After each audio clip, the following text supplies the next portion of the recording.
Hello, hello, hello, everybody. Welcome, welcome, welcome. I apologize. I was not here yesterday. I really needed to take just a day. I needed a minute to breathe, I guess. To answer your question, Magic, um, up at the top here, it's not necessarily a kid. It's not like necessarily a person with a lisp. It's just my like little kid voice. It's essentially my little child voice of like a little kid. Because Aiden's such a little child. So it really has nothing to do with like the lisp itself, other than it just like being my impression of a little kid. Because he's such a fucking child. I actually have two friends with a lisp, and they find my impression of him to be quite funny. It is a strange case. It's the Guthrie case is got all sorts of fucking twists and turns in it that are bonkers. Hold on. I have, where is it? There's a clip here that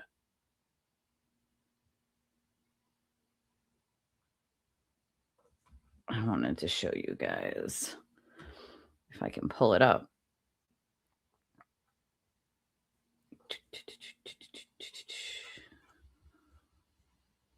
Oh boy. But while actually listening yesterday to other shows instead of doing mine, I was listening to a couple shows, and I was listening a little bit to JFK, and I was sort of thinking about all of what's gone on in the past, over a week now, and how heavy the topic was, how heavy the topic is, dealing with children and whatnot. And I'm extremely proud of the people that have come forward and the people who have told their stories privately and publicly. It's a hard thing to do. It's not an easy thing to do by any means. I remember the first time I ever said it to anyone else, and I remember the second and the third, and it getting easier time by time. But I just wanted to say publicly, even though I said it in chat yesterday, I just wanted to publicly give Jimmy from Lynn on JFK's show a virtual hug and virtual healing vibes.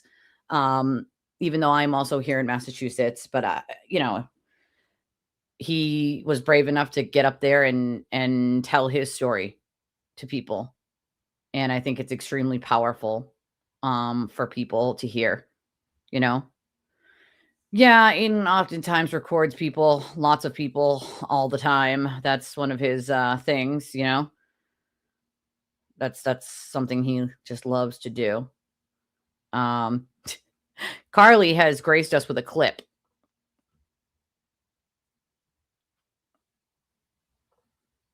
That she shared about 3 hours ago on her X account. I love her clip so much, and I'm gonna get a strike for this, but I don't care. What is the name? Carla? Is that her name? Is that her name, Carly? That's Carly. Go ahead, I'm listening. She has my shit out quick. The raccoon lady too. Bonnie. I see you guys watching right now. Bonnie, I came to help. A raccoon in a dress? I don't want But what's to. with the turtle? I see you guys watching right now.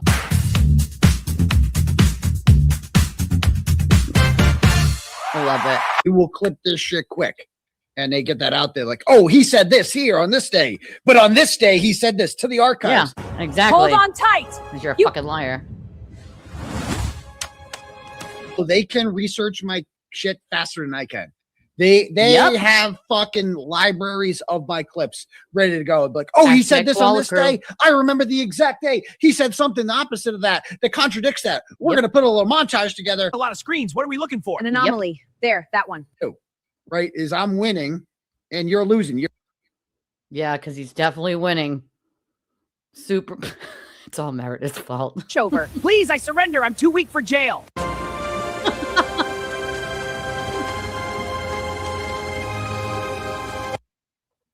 Clip that, Aiden. Carly does an amazing job with her clips per usual. Happy hump day. Oh, you just came back in? Oh, so you probably didn't hear me say then.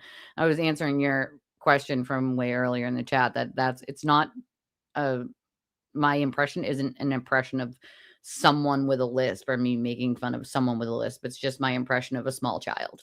And because small kids can't like pronounce things right or say things right, it's literally my impression of a small child because Aiden is just a small child. Like he's a literal child.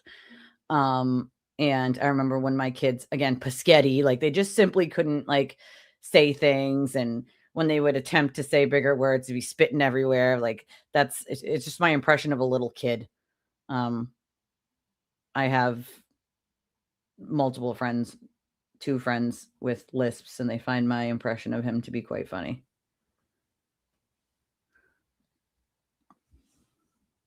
All right, hold on. Let me see.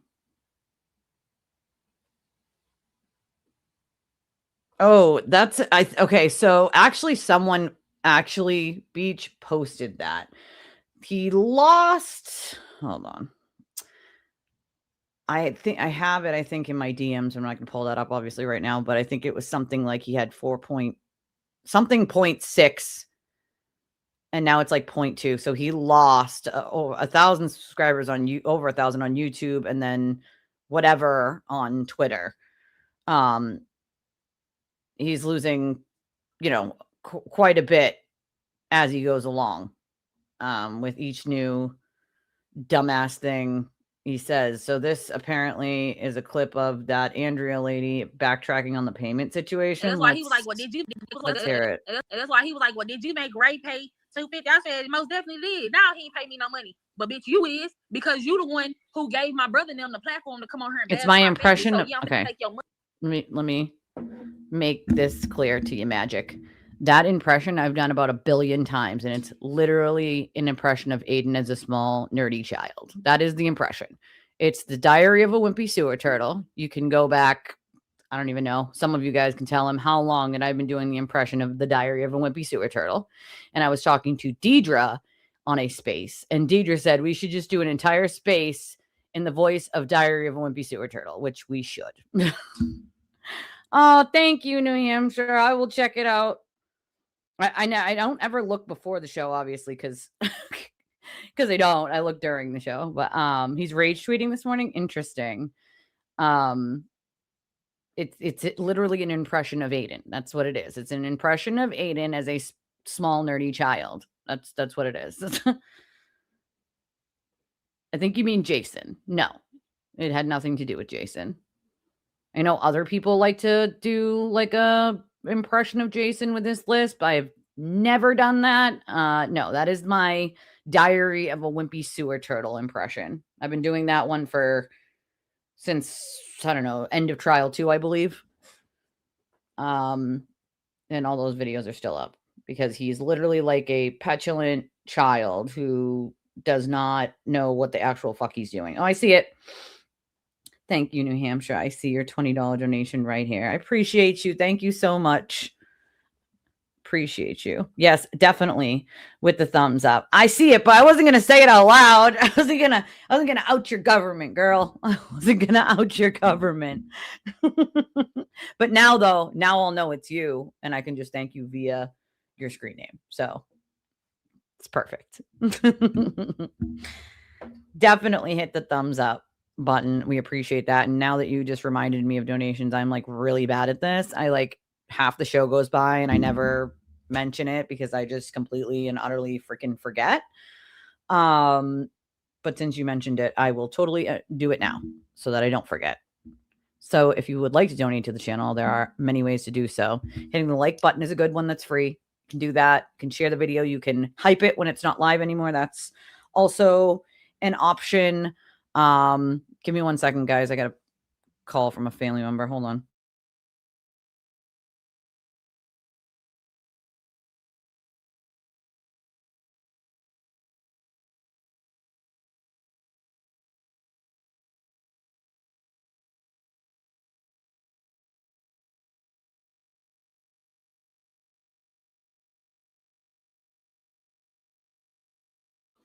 I'll explain to you guys that situation in a second when I'm done with this. Like I was saying, so many ways to support the channel, including the free ones, which are hitting the like button, being here, just commenting in the chat, commenting on the video when it's not live anymore. All those things help, and I appreciate them more than you guys know. They're super helpful to me, just as helpful as people who donate. It's all helpful. And we have the monetary ways, of course. We have Cash App, Venmo, PayPal. We have a link up in chat that's pinned to the top over here on YouTube. And it's also in the description of the video that you can click on. And it goes to my PayPal, but you don't have to have a PayPal to do it. You can use any credit or debit card with it. And it securely is from PayPal. So it goes to my PayPal, but you do not have to have a PayPal account for that one, just a debit or a credit card. And then we have like Chime, Revolut for those of you out of country. And I think that's it for like the apps or whatever. And then there's an Amazon wish list, and I just added things that I myself need to get for the new apartment. So, good morning, my darling. Good morning. Like my shower curtain. Here we have like a sliding glass door. So I never needed a shower curtain. So now I need a shower curtain and hooks because I did not need that here. Benjamin Button. I love that movie. I love Benjamin Button. That's such a good movie. Happy hump day. Well, let's watch this clip real quick, and then I'll explain to you like why I took yesterday off and why my brain's ready to explode and why the show was a little late and I changed the time twice because I needed to unanxiety myself. I needed to get my anxiety out. I needed to talk to a friend, and I needed to just before I came up here, all anxiety ridden, ready to blow a gasket. So let's hear this clip real quick and then I'll explain.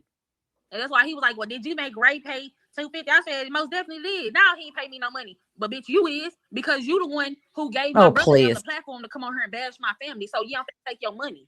Yeah, absolutely. Absolutely. And by the way, I haven't paid you. Oh, so first she said that she was paid $250 by Ray. Now she didn't get $250 by Ray, but she was paid $250 after that to go on the next show and defend Ray. Which one is it? But I'll plug your Cash App. What's your Cash App if people want to hook you up and tip you? If y'all want to hook me up because I'm pretty.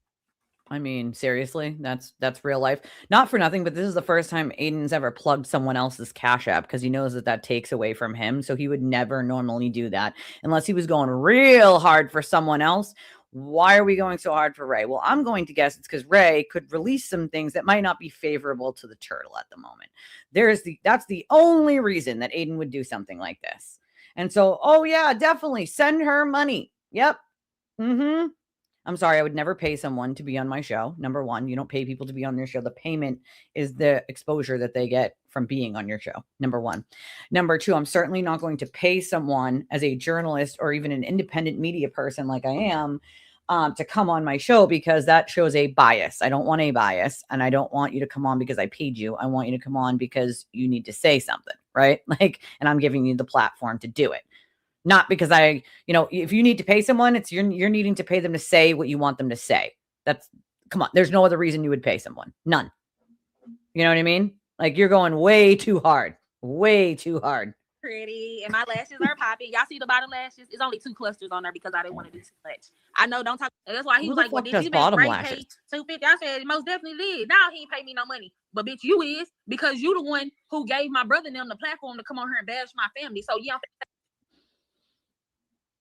I think that clip speaks for itself. How much money did you charge me tonight to have you on? I charged my fee $250. And how much did you? And how much did you charge Ray? The same. Everybody gotta pay my fee. I don't give a fuck who it is. I'm a businesswoman. So Ray paid you $200. Yep, she definitely looks like she's a businesswoman. Yep. You need to be paid, so that makes it look like you're such a businesswoman to be on a YouTube show. Yep, definitely looks like a businesswoman. Sure thing. 100%. Because businesswomen definitely get on YouTube and say, y'all going to pay my fee. Y'all are going to pay a $250 fee. Every last one of you motherfuckers are going to pay a $250 fee to have me on and say all this nonsense. Businesswoman? No. honey, stop it. A businesswoman starts her own business like I did, right? A businesswoman actually brings something to the table, whether it's a skill of people editing, numbers, like, okay, like, come on, business woman. Validly. That's a good point. That's a good point. You know, that's a good point. You know what I'm saying, though? How do you actually say that with a straight face while saying everyone's going to pay my fee and I also charged Ray $250? Isn't he your family? Supposedly? Supposedly. Allegedly. Allegedly your family, but you allegedly charge your family $250 to defend them. I'm sorry. What? I will defend my family for free every day of the week on any platform. And as a matter of fact, I will defend my friends who are like family every day of the week for free. A businesswoman knows how to separate business and family and knows how to do what's right versus what's wrong. This is a fuck show, not a business deal. Yeah, he had to throw that out there on purpose. So if I had to bet money, I would bet he paid her something to get on there. Come on now, let's be real here. And if he didn't, what does that say to you? If he didn't have to pay her to get on there, what does that say to you? That says exactly what we all are thinking, which is you charge the people to get on there and bash someone, and then the people that you liked, you didn't charge because you wanted to give defense of them. Like, get the actual fuck out of here. I can't. So I was actually talking to someone this morning, and I was mentioning to them, like, how triggered Aiden was by Nan's $500 donation the other day on JFK's show. And and they were saying to me, like, this is someone who used to know him, used to be friends with him. And there's so many of people like that who used to be friends with him. And like, he used to get so mad when I would say or do certain things. Donations drive him nuts, not just me, but any of the other channels that he doesn't like. When donations come in, like on screen, including JFK, it makes him rage the fuck out, especially when it's people against him or they make like a comment against him, like he sucks or whatever. Like, he rages the actual F out. And it's like, you're that upset about it, bro. Like, listen, I get it. I don't agree with the people that donate to your channel because all they're doing is lighting their money on fucking fire at this point, right? It's not going to like food in your fridge. It's not like, you know, buying your kids toys. It's not like, it's literally being spent on harassing innocent people and making up false narratives and running to the police station every 5 minutes to file reports on missing shoes. So, yeah, at this point, I think anybody is fucking stupid for donating to him or his channel. He's literally buying a house while he begs for money for his defense fund that he could pay on his own. You don't start a fund unless you can do it yourself, right? Like, if you can do it yourself, why the fuck are you asking for other people to do it? Why? He could have paid it himself and he chose not to. And so then people still keep giving it. Just, yeah, it's stupid. But does it enrage me to the point where I'm going to be mad? No, I don't even watch your show, bro. There's very few instances where I've watched his show. I think it's 3 total now. A total of 3 in the last almost 3 years. Like, no, I'm not going to watch your show just to see who donates. Like, that's weird shit, bro. But the fact that you love watching our show, Aiden, is amazing. We just want to say hi, Sewer Turtle. How you doing, bud? How you feeling, buddy? Are you feeling a little bit sad lately, Mr. Sewer Turtle? Are ya? I mean, seems like you're a little upset, right? You're just a little bit sad. You know, you seem to like our show and you like to rage out to people privately about people, whatever comments people make in my chat and donations that come into my channel. So, I mean, just saying, like, I'm glad that it affects you so much. I am glad that you are super upset about it, Bo. I'm so glad. I'm tired of this, Grandpa. Oh, man. I can't with him. Like, I literally fucking can't. Does she have a new YouTube channel? Is that like a thing, Tracy? Does she have one? Or does she make one now? Is she going to like make a YouTube channel now? Let's see the rest of what she says. $50. and did. Okay. All right. Hey, Turtle Boy, you got to give it 250. All right, buddy. There's your receipt. Rub that on your chest. Whoa. All right. He paid. I'm gonna give it up. I'm gonna give it up every motherfucking time. See the difference between me, the difference between me and you, Alex. I got money coming in all different ways, bro. I'm not no sellout, bro. I'm gonna keep that shit real all day long. So to call a victim a sellout, what does that mean exactly? You're acknowledging that he's telling the truth and you just don't like that he's telling the truth. Because why else would you call someone a sellout? Alex hasn't made anything off of this. Nobody's giving Alex money. Alex hasn't asked for a single goddamn thing. You know what he asked for? Prayers. That's it. And we will give him those and then some. You know? Oh, yeah, I'm sure he did get mad for Jigga's family. Oh, he did not say that on air. That is just so gross. Just so gross. You know? Realistically, Beach, nothing. The state of Massachusetts isn't going to do anything about raffles. I promise you that. Hello, my friend. Hello. You know, unfortunately, it is it's much nicer here today, I can say, Beach, than it has been. It's like 40, I think, today, or it's a little more than 40, but it's decently nice out. It's starting to melt the snow, thank God. But I mean, I'm sorry, but this is the person we're supposed to believe, the person charging fees to say what people want her to say. I mean, come on. Racism is small dick energy. I mean, it is small dick energy. You know what I mean? We don't want no more. I feel like we need to do a protest against the ice, Jesse. No more ice. We don't want it. We don't want ice. We don't want snow. Like, fuck your ice and snow and keep it weather. We don't want it. Keep your stupid cold weather in Antarctica where it belongs, goddammit. You know? Oh, she is. She's going to go live today to spot some more facts. So I heard she allegedly wasn't even a family member. The desperation is blatant at this point. I love that JFK told him to rub it on his chest. What I would have said is put that in your juice box and suck it, bud. All right? Just pop that straw right into that juice box and suck it there, buddy. Like, I don't give an actual fuck. But if that doesn't show you exactly what we're dealing with here, okay? Not for nothing, but I don't believe a single word that this woman says. And not only do I not believe a single word that she fucking says, okay? But on top of it, who the hell are any of these people to comment on what happened to a victim? Were you there? Are you the victim? If you're not the goddamn victim, you have no right to say whether you think or don't think that it happened because you weren't fucking there. The amount of people that defend a perpetrator, oh, I don't think they would ever do that. They are not that kind of person. We have serial killers that have entire different lives where their wives don't know that they're serial killers, okay? And you're going to make the argument that a perpetrator can't be a perpetrator because it's your family and you don't think so? Like, that's the argument? I mean, come on, stop it. Stop in the madness and the nonsense. Like, let's not.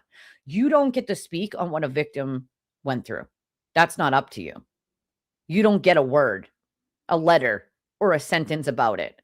To be fair, I wouldn't have platformed someone like her.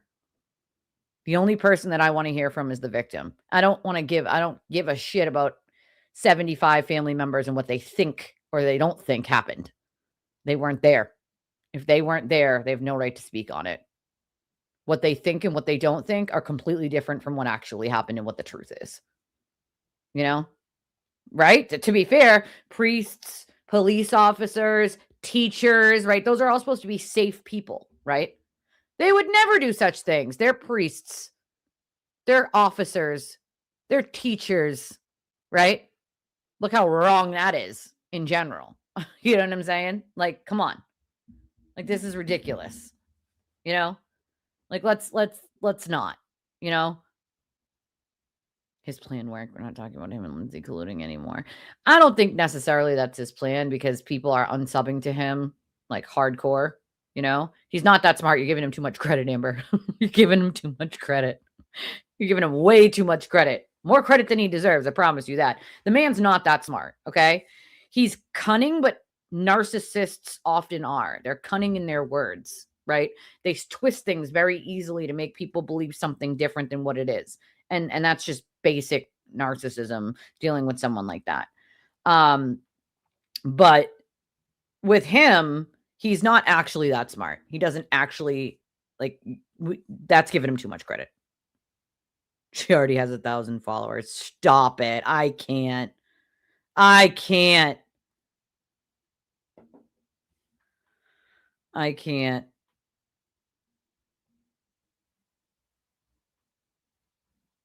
I literally can't. That's ridiculous. Like, why are 1,000 people subscribed to that woman? Someone tell me, right?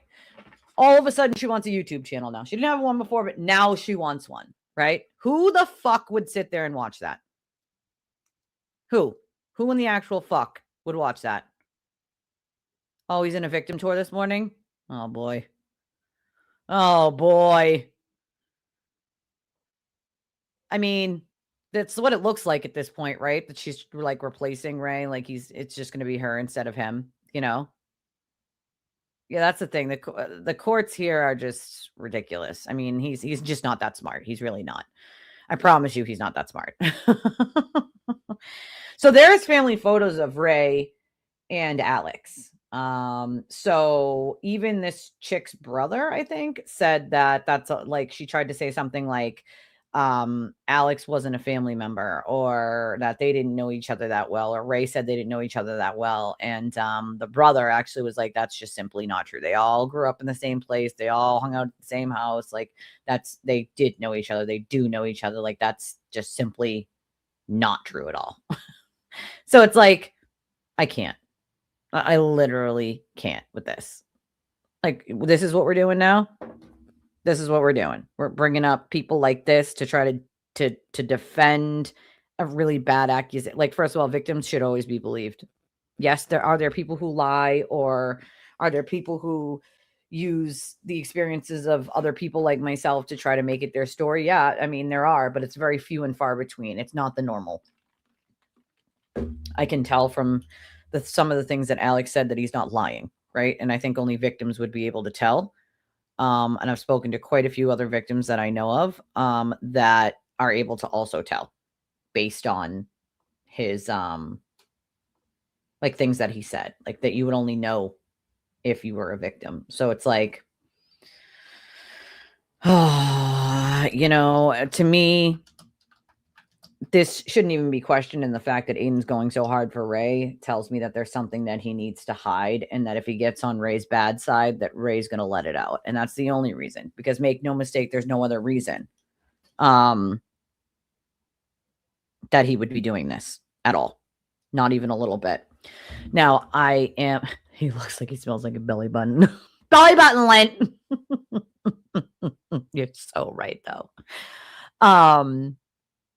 I mean, the legalities in like what? I mean, there could be, Alex could sue him for defamation. Let's just be real here. He absolutely could sue Aiden for defamation, and he would win. Like he would win.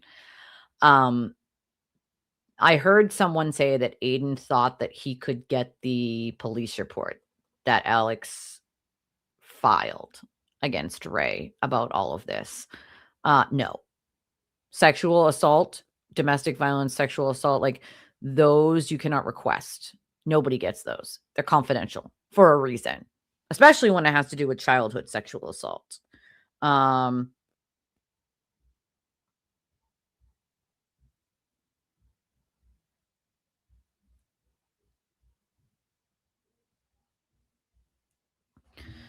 So that's the thing. Like, the authorities in Texas are looking into it, but the fact that Aiden actually thought for even 1 second, you know, that he could get the police report for that just goes to show you how uneducated he is on just the law in general. It is a cult. Like, come on. You cannot get a report like that, an essay report, especially when it happened when you were a kid. Just because you filed it now does not, like, no, it's confidential. I could clearly tell she was absolutely loving the attention, which is probably the part that made me the sickest. Like, no, absolutely fucking not. You cannot get that report. So the fact that Aiden actually said that out loud into an audience is amazing to me. You can't. You cannot get that report. Cannot. Ooh, I have a text. Where? She turned the stream into some Jerry Springer shit.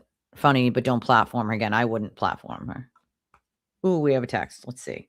What we got. Burnt out, my lord. It's a rat. It's a rat. It says I'm burnt out, my lord. It's a goddamn rat.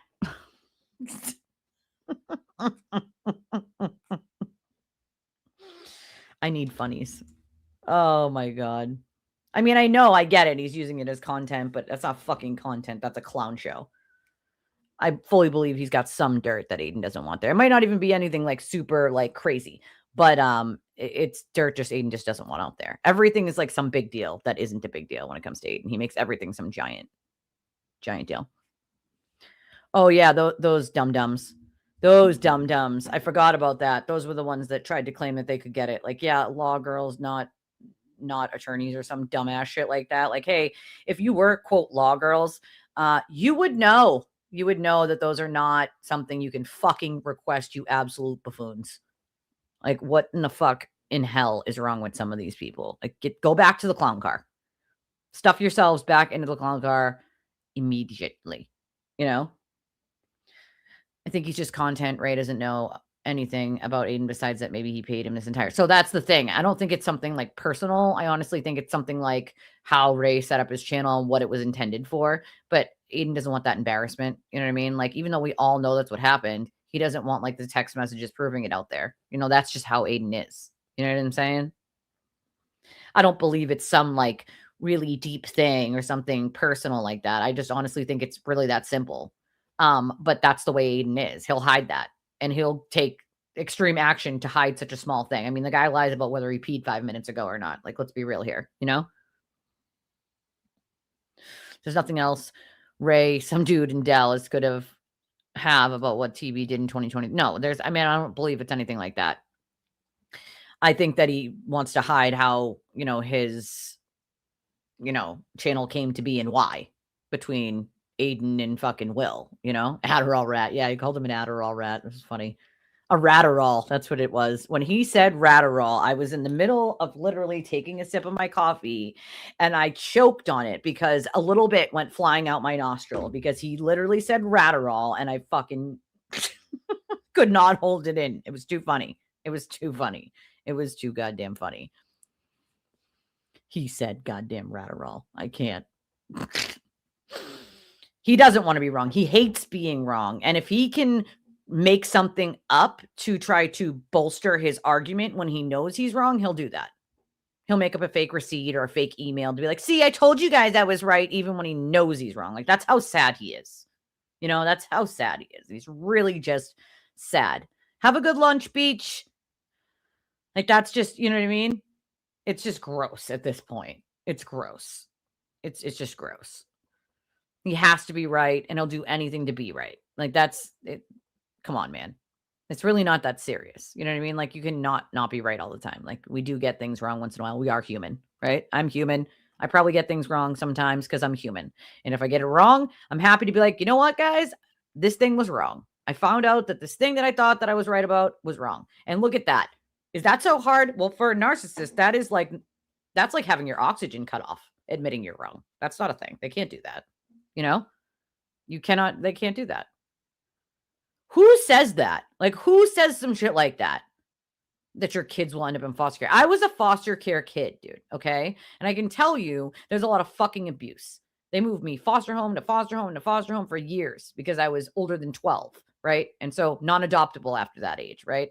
And so they moved me foster home to foster home to foster home. And every fucking single one except one, the very last one I was in, was abusive. Everyone except one. Like, what do people think foster care is? Do they actually think that it's all like loving, lovey-dovey homes that will take children in and give them this amazing, awesome life? Like, no, most of the time it's abusers that throw you out the second you turn 18 and you have nothing and nowhere to go. Like, get the fuck out of here with that shit. I lived it. One of my very close friends adopted her oldest daughter. Okay. And she stopped fostering after she adopted her oldest daughter because of just the horrors that are going on in that system alone. A lot of decent people that do fostering stop doing it because of the way the system works. Okay. It's exactly it, Amber. It's not claims in good faith. It's just for the cult to parrot back, you know? That's what it is. I guess you could say something like TB hired me and was paying me to support him. Maybe Ray was a mouthpiece. Well, he was a mouthpiece. We all know that. He only showed up for Will and Aiden, you know? When will Cosgrove wake up and demand his bail be revoked? That's a good point. I honestly think that they're waiting for the hearings in the New Jersey cases to happen before they do that. I am.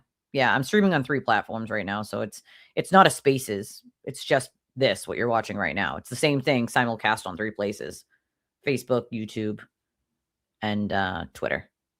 Because there's like most people for some reason watch from Twitter, although I wish they would move over from Twitter to YouTube, because there's like 100 people over on Twitter watching right now, and a couple on Facebook. So, you know, you did. I'm telling you, I it made me laugh so hard. That just made me like. He said Radderall, and I said, OMG, I can't. It's just the way he said the word, right? It's not even like the medication itself. Some people need Adderall. I have a friend who takes Vyvanse, right? Because they were having like an Adderall shortage. So she had to like get the Vyvanse instead. She has really bad ADHD, like really, really bad. And the Adderall or Vyvanse like makes her be able to focus and stuff. But she actually needs it and takes it as prescribed. And for a while they had to switch it to the Vyvanse because they had like a shortage. And it was like it didn't work as well, basically. Like it wore off a lot sooner and whatever, but it's the way he takes it, right? Like that's the problem. Also, I mean, he's apparently been taking like, penis pills since like college, allegedly. Like, I mean, I don't know who would need to take those in college or even in their 40s for that matter. But I mean, I honestly, in my humble opinion, think the man needs like Sexaholics Anonymous, Yeah, I'm kind of tired myself of hearing that. And I think Amy, made a amazing point on JFK's show yesterday when she got up there and called in and said, what I really want to know is, why do you keep saying that you don't wish him to go to jail? No one wishes anyone to go to jail, but if you do the crime, basically you do the time. I'm paraphrasing here, but the point is I get it, right? Listen, as someone who was a former drug addict, I know what it's like to sit in a prison cell. I know what it's like to be in a prison. I also know what it's like to work in a prison because I did both, right? So like I was very young, like 19, I think, when I had to sit in jail for possessing drugs that I shouldn't have been possessing, right? And then full circle in my life, I ended up working in a men's prison, right? That was my career in corrections. So for me, I know I've been on both ends of that spectrum, which actually gives you great insight when you're working in corrections to have been on the other side of all of that. Honestly, I honestly think a lot of people should be like, who bring their lives full circle, should be working in prisons, who have sat in them, because it's just, you'll know how to treat people in a more humane way than people who have never been on the other side of that, But nonetheless, I've done both, and I get it from someone who grew up in the projects and, has a record. Like, you don't ever want to say you want someone to go to jail, because then they're going to look at you like you're a rat. You have to go through the state Birkenstock to be like foster parents. You have to have like no record, and like even people with no records can be horrible people, and that's what the state doesn't seem to understand. Like, even if they don't have a record, like a criminal record, doesn't mean that they're not horrible people. The state kind of overlooks that, and it's like, oh, they don't have a record, approved, but whatever. Well, he keeps losing them, Benny. That's basically the news on that, Yeah, if you use it and you don't abuse it, it can be very helpful for a lot of people.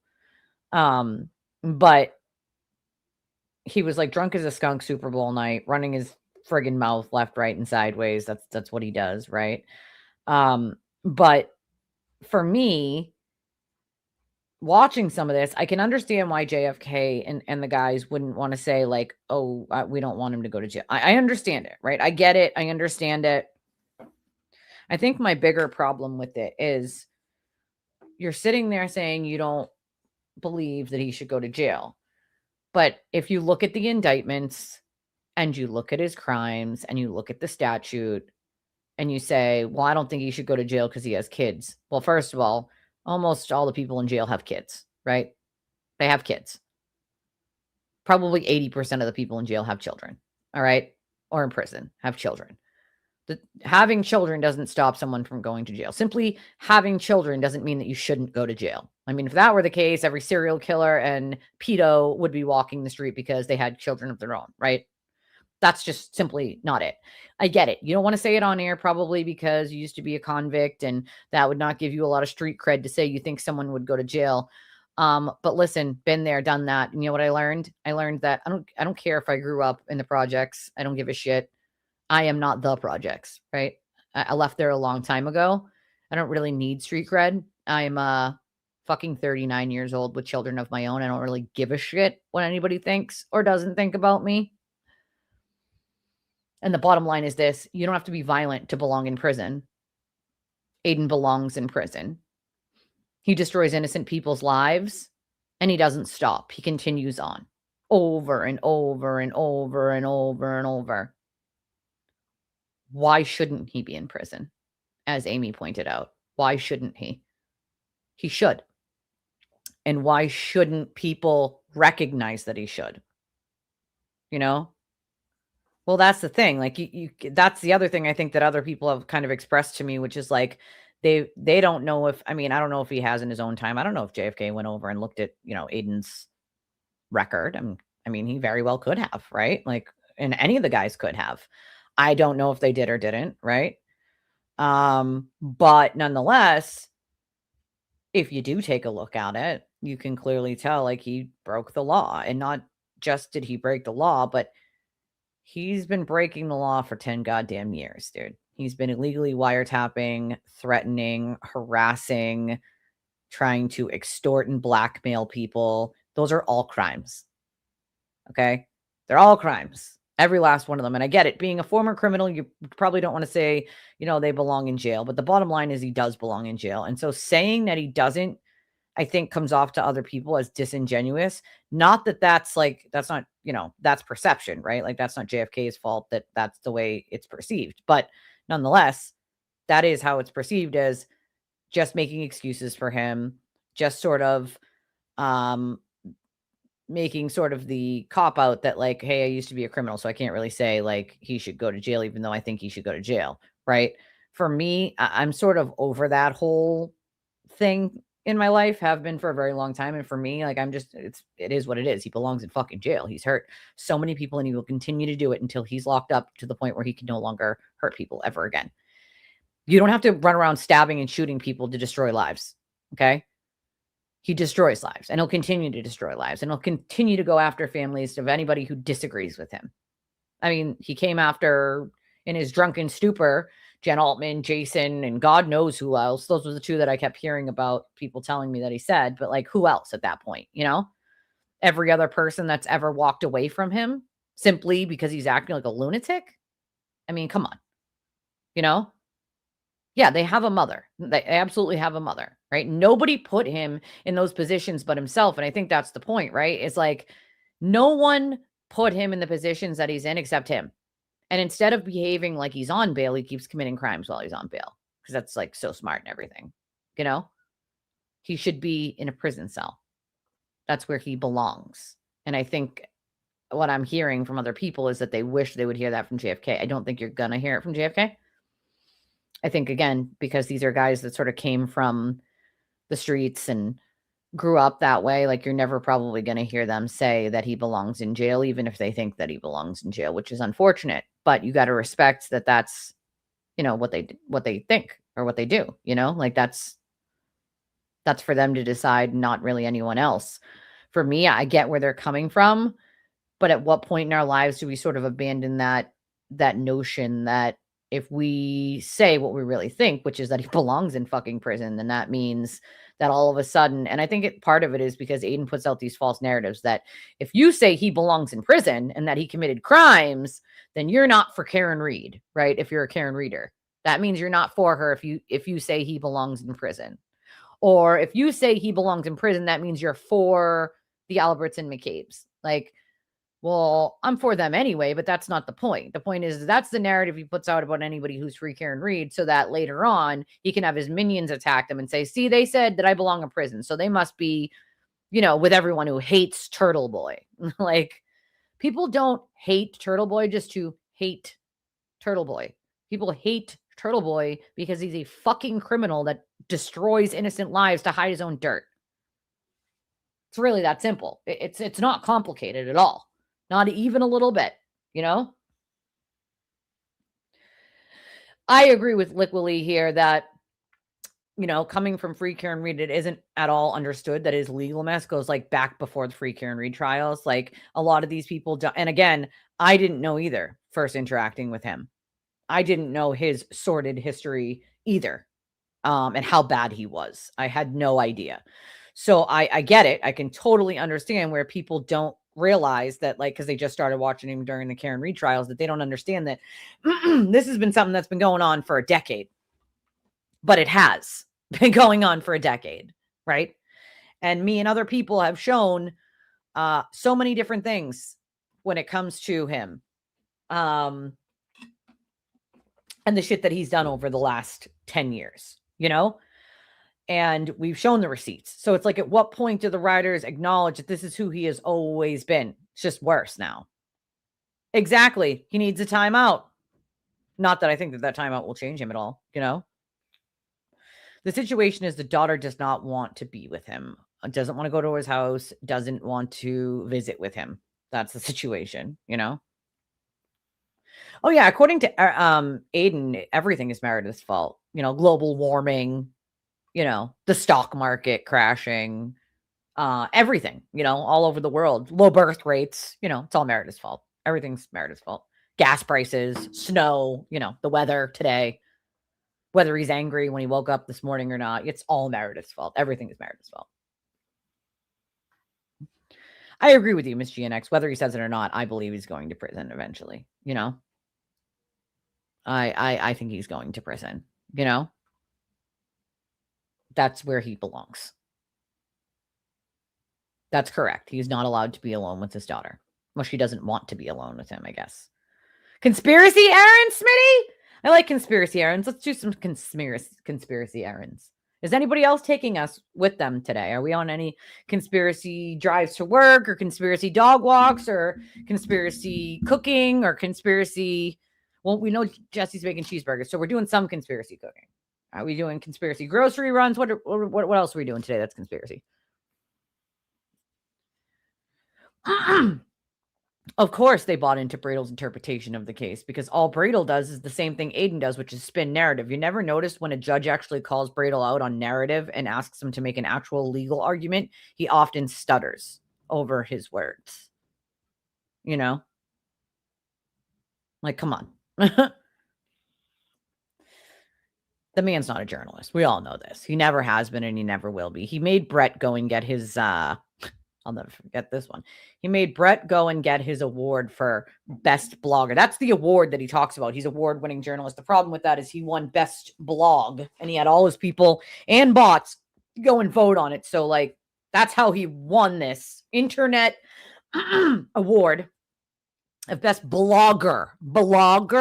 And he made Brett go down and pick up the award, because he did not want to be known as Turtle Boy. He wanted everybody to think Brett was Turtle Boy. So he had Brett go get the award, you know?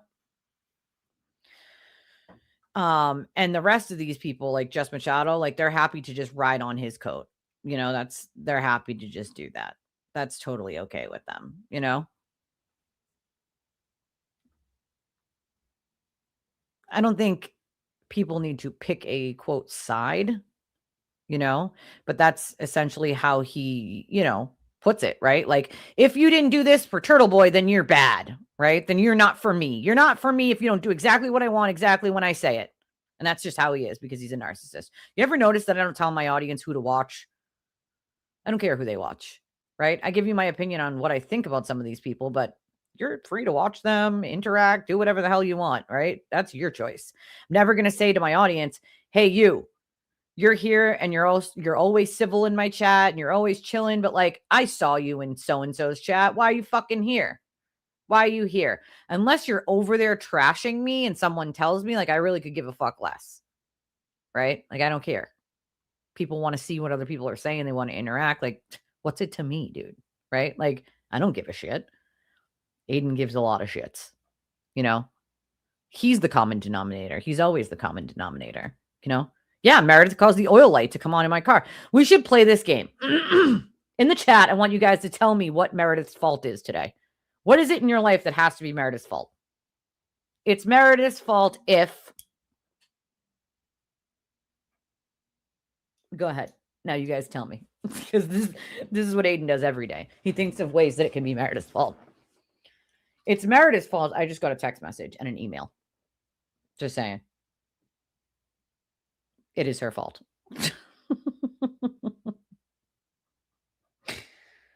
It's Meredith's fault that I just got this donation, apparently.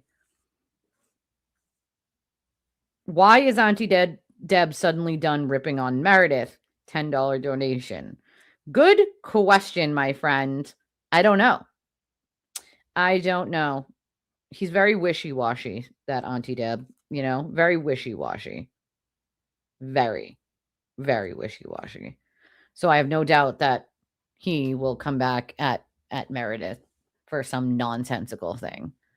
Well, see, that's the thing from A to B. He loves talking about other people's kids, and then he also says that he's not. Like, right? The other day, he said something like, well, we don't talk about other people's kids or something like that. That's just... And then I saw one of his writers say something like that, and I'm like, that's just simply not true. He has gone after many people's children for no reason whatsoever. None. Because he was mad at their parent. That's why. You know? So, like, he has to find... Oh, conspiracy delivering. Okay, all right. We can conspiracy deliver. I just saw it. Thank you, darling. Thank you, darling. For me, it's simple. What are the odds that everyone who comes close to him ends up working for Tully? Or is he just trash and he's getting exposed? Exactly! Meredith gave you the flu last week. Oh, and it's her fault that your front tire is bald. Okay, all right, yep. Because he's busy with me. Meredith made me forget to pack lunch. You know, that's what I'm saying, right? Like, everything has to be Meredith's fault. His crew of chaos content creators will follow him they will follow him right off the cliff because that's where they think the money's going, right? They'll follow wherever the money goes. If they think that the money will... To be honest, if I made more money than Aiden did, they would switch sides like that. They would fucking switch sides so quick. So quick. If they saw my channel just blowing up with super chats all the time, dude, and like Venmos and Cash Apps, they would switch sides because they would think that's where the money is. So I need to go to that side. That's where I need to go. They go wherever they think the money is.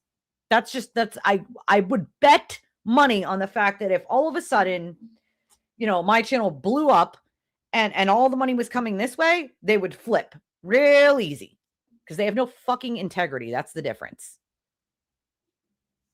No, 60 days did not teach him anything. I never thought it would, to be honest with you, right? I never thought it would. Narcissists, they don't learn, you know?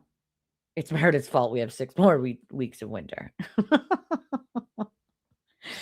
I went to the RMV today. It only took 10 minutes. I should be thanking Meredith. See? You know what I'm saying? I mean, it's actually sad that it only took 10 minutes for you to go to the RMV because usually the DMV or RMV, depending on what state you're in, it's called either the Department of Motor Vehicles or Registry of Motor Vehicles.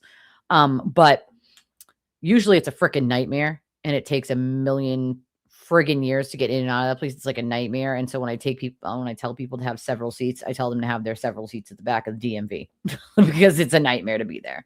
You know? I love this one. It's Meredith's fault. We have 6 more weeks. Puxatawny Mare. They would do that, Amy. You know they would. You know they would. The way they piled on to Kev made me so mad. Like all he did was simply give a prayer and you're going to mock him for giving a fuck? Like there are plenty of things to like be mad at someone about and like shit on people about. I can't think of one thing to shit on Kevin about. Kev has got like the biggest heart and he speaks so much truth. And it's like, what the actual hell? Like that you want to shit on the man for saying a prayer? What fucking world do we live in that's okay? For being just a good, decent, caring human? Like, what the fuck are we doing? Like, what are we doing? I got a $20 donation and it says, want to hear the truth bombs noise? I miss them. Anonymous. All right, Anonymous, you shall have them. That is a truth bomb. I know I'm really bad at remembering. So here's 2 more. For the other 2 donations that already came into the channel, we will give you the truth bombs. There they are. The truth bombs. He does need Gen Pop. I highly doubt that he would go to Gen Pop, but he does need it. The like button is always good to punch that thing. Punch that like button. Right? She must be. Meredith's responsible for the Atlas comet.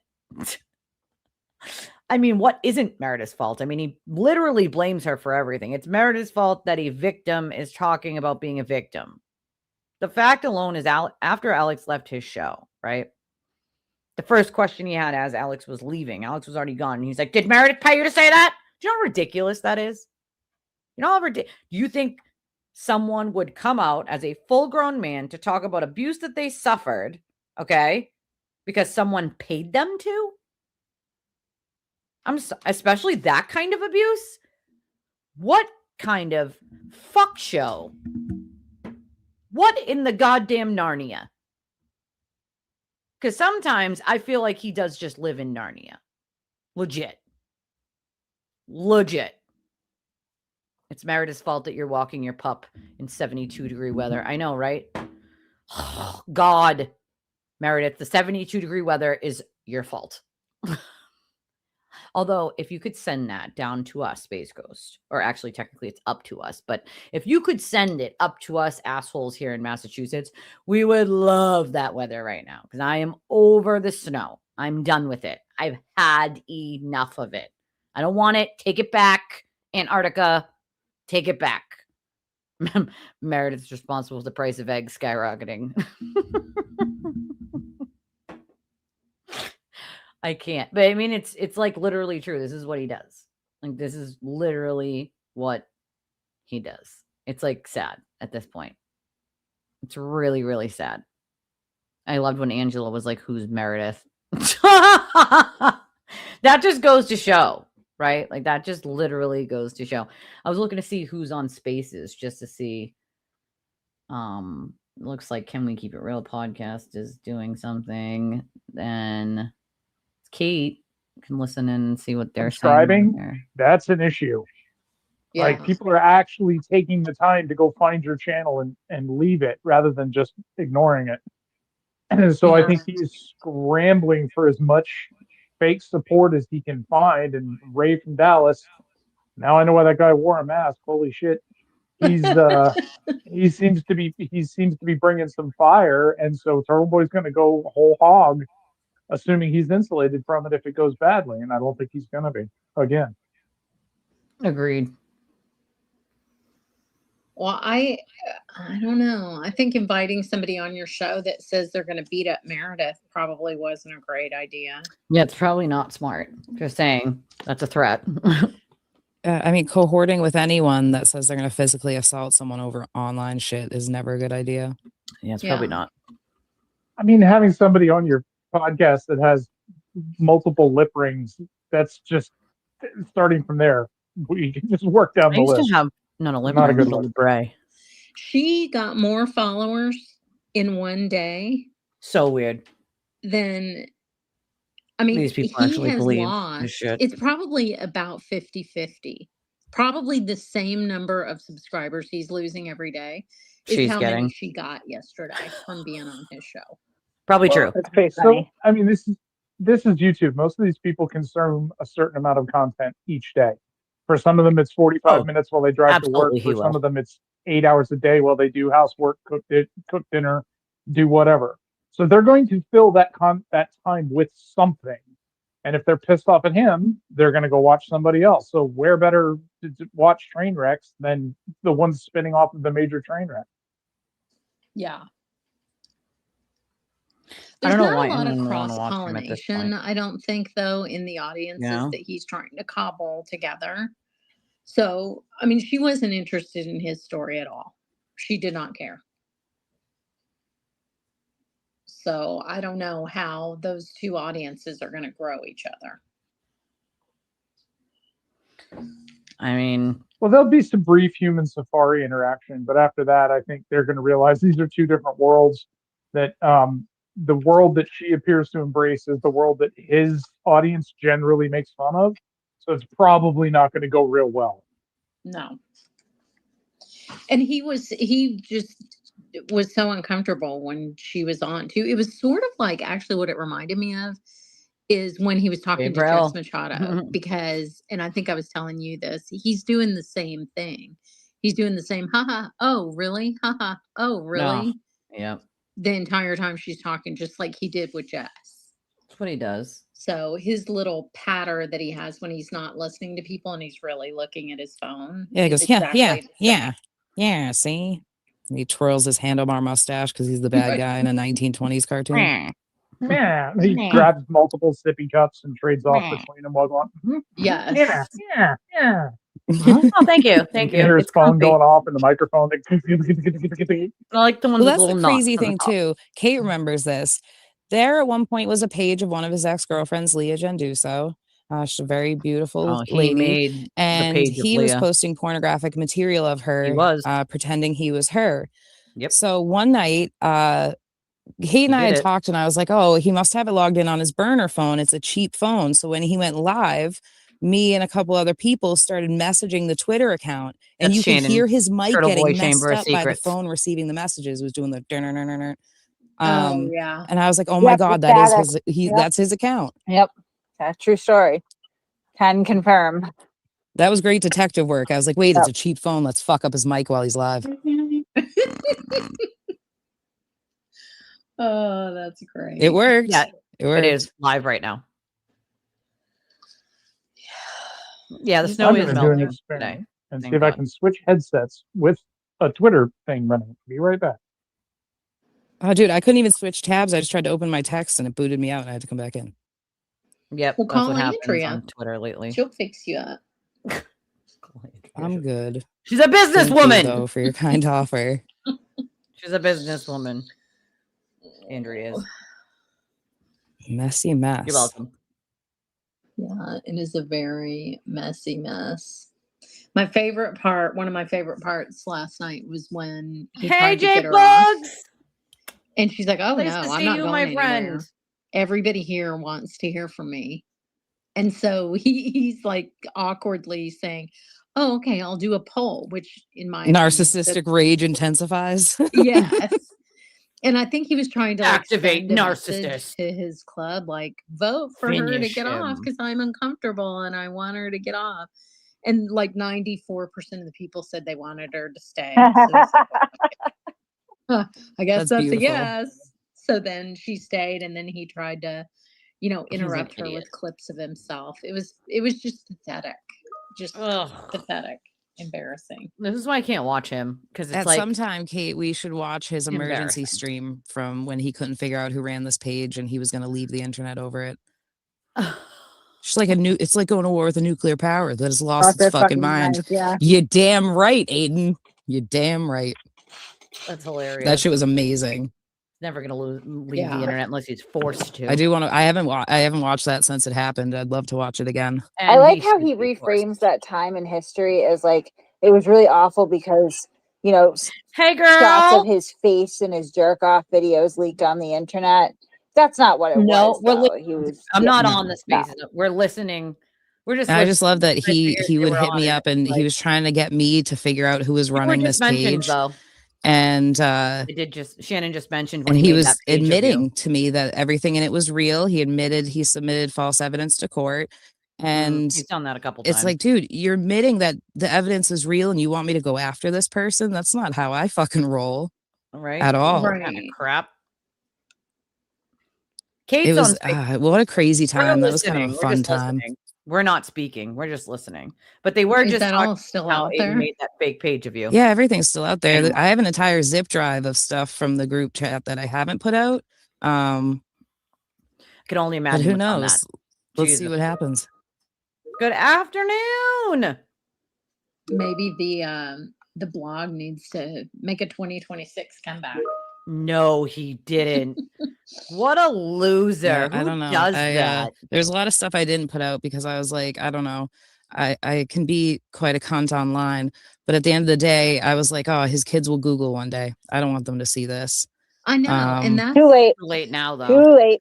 It's already past the point of no return. It's already the way man past that. was front page news for knocking around his purportedly knocked up mistress on Christmas Eve. Front page news, all over news really has stations. no Like content. that ship has sailed as far as trying to preserve the honor of his. Kate's like the devil on my shoulder. To put it out. Just those are just facts, honey. I don't know. Like, I mean, seriously, like how much? Like I mean, agree with Kate. All the grace that he was given in little bits throughout the years, completely negated by the fact that he can't just fucking behave. So, like at this point, like how much worse are you gonna get? This one blasted on the nightly news. Like you're not.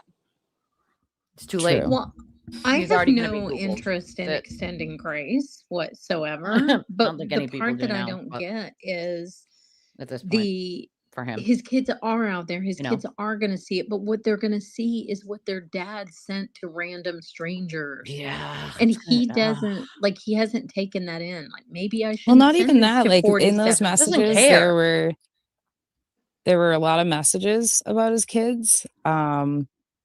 He did not really have anything positive to say about his son. My thing is, one day they're going to Google, like, do I want them to see that he was telling strangers all these things about them? That's awful. You know? That's terrible. Yeah. I can't imagine saying something like that about my kids. I'm showing more respect for his kids than he's shown, and that's fucking bananas. I think a lot of people are, honestly. I don't know how long it's been going. We just popped in to listen. Yeah. It is bananas not caring about that, like pretending. Agreed. Because I would never need to be paid to defend family. Going to be out there of him pretending to be horrified that someone is exploiting his children, coexistent with all the very crystal clear examples of him exploiting his children by making them content, secretly recording them, sending them to internet strangers. Yep. Like. I mean, even in his little twisted brain, how do you reconcile those two things? I don't want to invade too much on their spaces. I just wanted to like see what points they were making about it, because it's like a lot of the points that I've made over and over and over again about him. He's just a vile, awful human being, and even the fact that Shannon gave him grace to not put some of that stuff out there so his kids don't see it. It's like I've also seen some personal stuff that has not been put on the internet. That he himself has written about his own family that isn't, it's not for internet consumption. And again, I mean, anyone can listen. I just don't want to like invade their spaces. Like, it's not my content. I just kind of wanted to see. I just saw it pop up when I was looking over. And they look like they're the only ones that doing like a spaces. The other ones are like people like me who are streaming from 3 platforms. So all you're going to get is what you're seeing right here. This is just like regular spaces. But we can do spaces today. I feel like we should do spaces later though.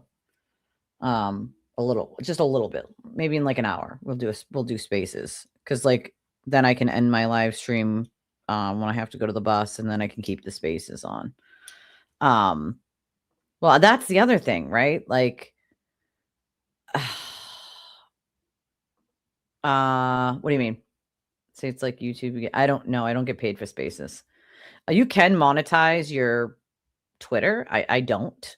I mean, in order to monetize your Twitter, you have to like, I think it's like I believe it's like you have to have like 1,000, it might even be more, 1,000 verified followers, 5 million impressions over the last 90 days, be verified, and do something else. I don't know. I have like 1 million impressions over 90 days, but I don't really tweet that much. In order for me to hit that like measure, I would have to like tweet probably multiple times a day, and I don't do that. And then you can like monetize your Twitter. Mine's not monetized. So when I do spaces, I do not get paid anything. I just like doing spaces. I just like spaces because it allows other people to speak without opening up like a link for my show. You know what I mean? And so it's just another way to allow, and people are more comfortable with spaces because they know when they push a button, they're not going to accidentally turn their camera on. You know what I mean? Like, so some people prefer to just have the voice there, which is nice. So, that's what we, I like the spaces for that reason. And I like the spaces because some people who are on YouTube are not on spaces, and vice versa. Like on X or AKA Twitter. And some people who are on Twitter are not on YouTube. So like, you know, they're different audiences, I guess you could say. But I like spaces for that. You know, it allows other people to have like civil conversations and stuff. But no, I don't get paid for anything I do on Twitter at all. I just enjoy talking to other people. I don't know. I like people. You know, the only time I get paid is when you guys donate here. That's it. that's and then like ads on the videos, which is not much at all. But that's pretty much it. I mean, that's the only payment I get. I mean, you can monetize like Facebook and you can monetize Twitter, but you have to hit certain goals. Like even YouTube, I had to hit like, I forget what it was. I think it was like 500. I can't remember if it was 5,000 hours or something like that. You have to hit like a goal of like, they give you like certain points that you have to hit before you can even apply for monetization on YouTube. And I think it's like 5,000 watch hours of your videos. Like people have to like, how many hours people have to watch your stuff, your content. And like a couple other parameters before you can even ask to be monetized on YouTube. So that takes a while when you first start, you know, like that takes a bit when you first start to be able to even monetize your YouTube. So when you do monetize it, you tend to like, you know, keep in mind that like you did a lot of work to get there, you know, and to keep in mind that like every person that watches and every person that, you know, comes and is in your live stream like matters, you know. And I know a lot of creators sort of skip over the fact that like if they don't get a ton of donations or they don't get donations, then it's, you know, it's like sad for them. But the thing is like the viewers matter too, you know. The viewers matter. People talking in chat, like that matters. All of that matters because it tells YouTube whether they should push your videos out for more people to see or not, to recommend it to other people. If they don't recommend it, no one sees it unless they know how to find you, unless they know how to type your name in and find you. And that's difficult. You know, you can grow, but you're going to grow slowly that way. So you want people to watch your videos so that YouTube is like, oh, okay, people are watching these. Like, you know, people are interacting with these. Like, it makes it difficult. I did take yesterday off, and I'll explain to you guys why. And it was late today, and I'll explain to you why. I'm not gonna lie, I was having a hard time this morning. I was in my anxiety. My sister had a medical appointment yesterday. A lot of you know that I don't have a lot of living family left. My sister being one of very few. Most of you know she's pregnant with her third child and she's due next month. And what they originally thought was just MS has now turned into her needing to have a brain biopsy and surgery on her brain for tumors. And the doctor is pretty confident that he can get out most of what's in the top, she explained, like top of her head. But there's one part the doctor said that he can't try to take out because it's too dangerous to go to that wherever it is in the brain. And so that part would have to be targeted after the surgery with some sort of chemotherapy or radiation or something like that. So that was news that I got yesterday and talked more to my sister this morning about it. So it gave me anxiety, I guess.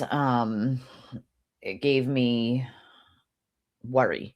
That makes sense. You know, that's my baby sister, and I'm 7 and 9 years apart from my two sisters. And she's at the same age now as what I was when I started getting all of my health problems, when I started getting my diagnoses of, you know, inflammation in my entire body and my heart problems and my MS and all that stuff. So originally what we thought was just maybe MS isn't just MS. And so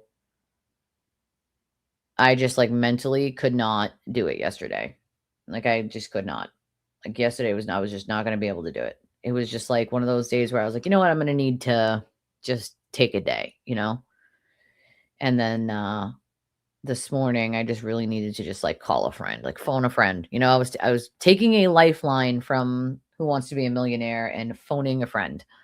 Because it's obviously something no one should deal with by themselves, like it's something that like you should have someone to talk to about it. And after I talked to my sister this morning and after I talked to another family member, because I can count on how many hands I have left of family members on one hand.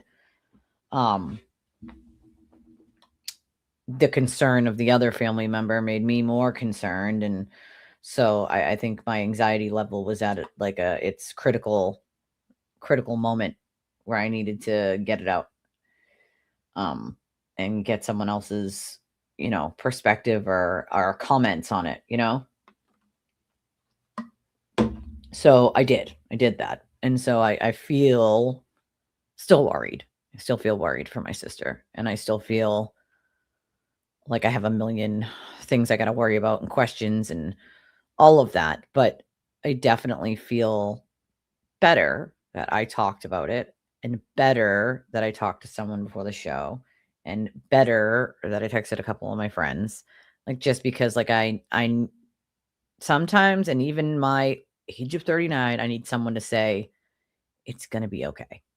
Like, it is going to be okay. Like, it's going to be okay. Like, she's going to be fine. And everything is going to just go the way it's supposed to. And like, this will just be a blip on the book of life in 3 years. And you will laugh about it later with your sister. Like, that's sometimes I just need, I think everyone does, right? Like, need someone to tell me like, it's okay, And so I pushed the show back twice this morning because I was having a minute. I was having a I was having an anxiety minute, I guess, that I just really needed to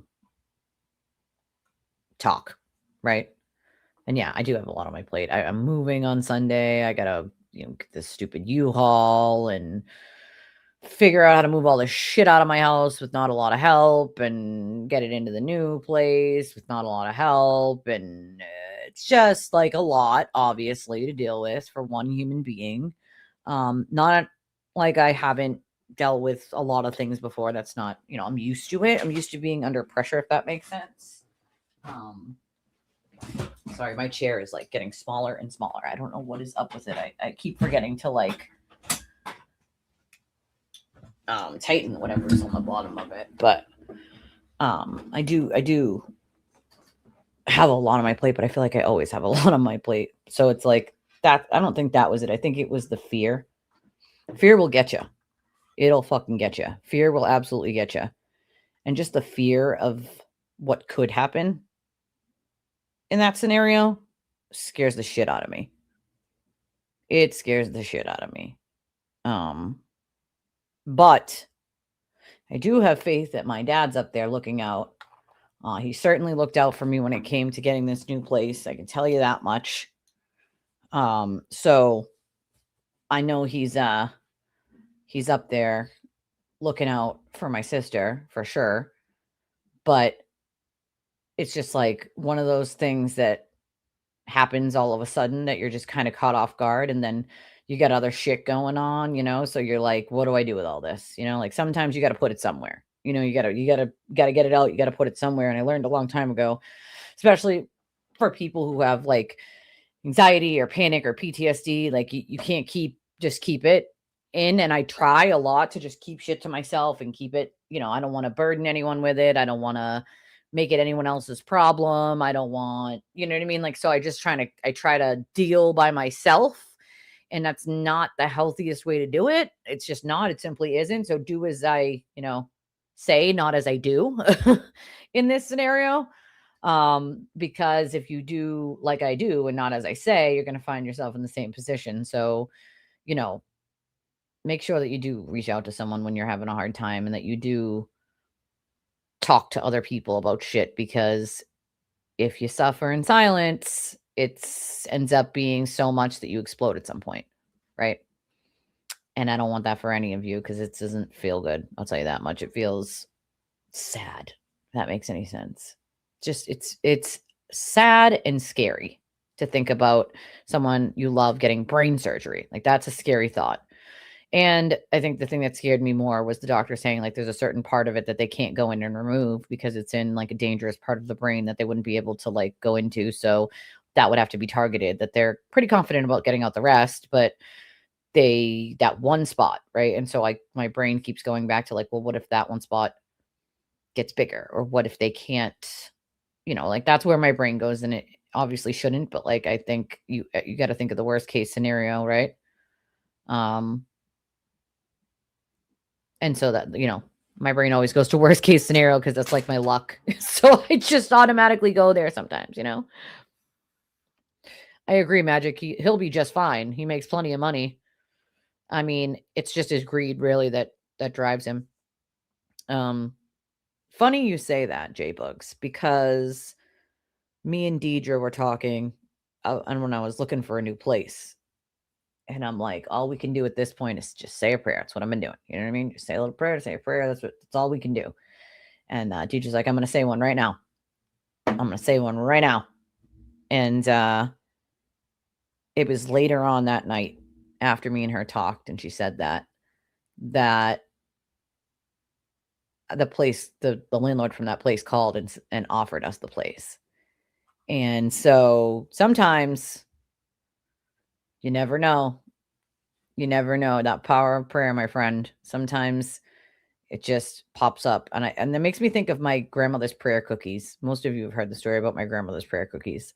So my grandmother is 89 years old and she lives in Florida, and she's very Christian. She's a Christian lady. Like, everything, you get a card from her, it's got a Christian Bible verse in it. All right. Like, everything is about God and everything is Christian. And like, that's who she is. All right. And sometimes it's a little much, but I love her nonetheless. She's like 4 feet tall. She's the most soft-spoken lady. Like, that's just who she is. Right. And so she came to visit, I think it was 3 years ago. And she brings this big bag of cookies, and she's like, oh, they're my prayer cookies. Do you guys want to try them? And my prayer cookies. And we're like, of course, Grammy, like, we want your prayer cookies. Right.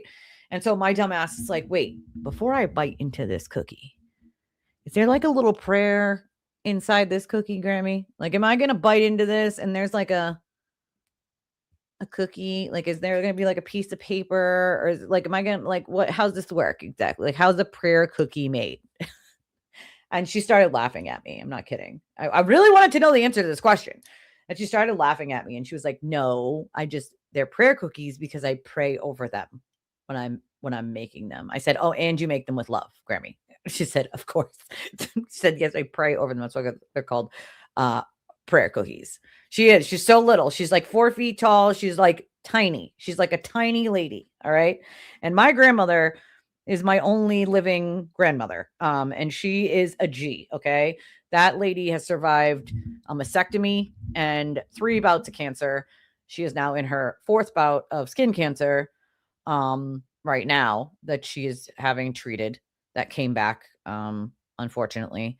But that lady is a freaking rock star, Yeah, she's a Christian. She's a Christian lady. Like, that's how she is, right? Blame Meredith. It's Meredith's fault. Everything's Meredith's fault, right? Everything, says the turtle. Everything, Meredith, is your fault. The turtle said no one ever besides the turtle. Yeah, I mean, I'm not far from where I am now. The new place isn't far from where I am now. I mean, I've been here a year, but my landlord's giving he already has family that live below me. And so he's giving my apartment to his family who are, I don't know, stuck here from their home country or whatever. They keep using the word stuck. I didn't use it. That's the word they keep using. Stuck. I don't know how you could be stuck, but okay, whatever. Nonetheless, they've been staying with the people downstairs who are family, and they'll be moving up into my apartment when I'm gone. So, that's the only reason why I'm moving, is because he needs it for his family members. Otherwise, I would just be here. I would just renew my lease and be here if he didn't need it for his family members. But yeah, that's exactly. But at least here's the silver lining. We essentially made our apartment into an extra bedroom because of the way the apartment is set up, the one we're in now. It was like 2 living rooms. We don't need 2 living rooms. And one, I think, is supposed to be like a dining room. One's supposed to be a living room.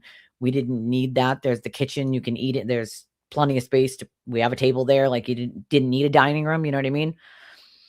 And so we made an extra bedroom out of the back, sort of what it would have been a living room area, if that makes sense. And so we made an extra bedroom out of it. But the new place has the amount that we have here that we made into one. It has that many bedrooms already. So thank God. But yes, it is fucking annoying. And the thought of having to move boxes and furniture up and down stairs. I'm not much help when it comes to moving like furniture and stuff. But nonetheless, there's still a big yard for the kids to play in the new place. And it's close by to things, probably a mile or more to like some things, which is not bad. Yeah, moving sucks in general. It doesn't matter like why or how, it just sucks in general. And U-Haul, like, get your shit together, U-Haul. I had to like look up the prices for the damn U-Haul, and it's like, oh, well, it's only going to be like 100 and something, but they hold $300 on your card that they give back at the end. So it's like, cool. So even if you only needed to pay them like $189, right?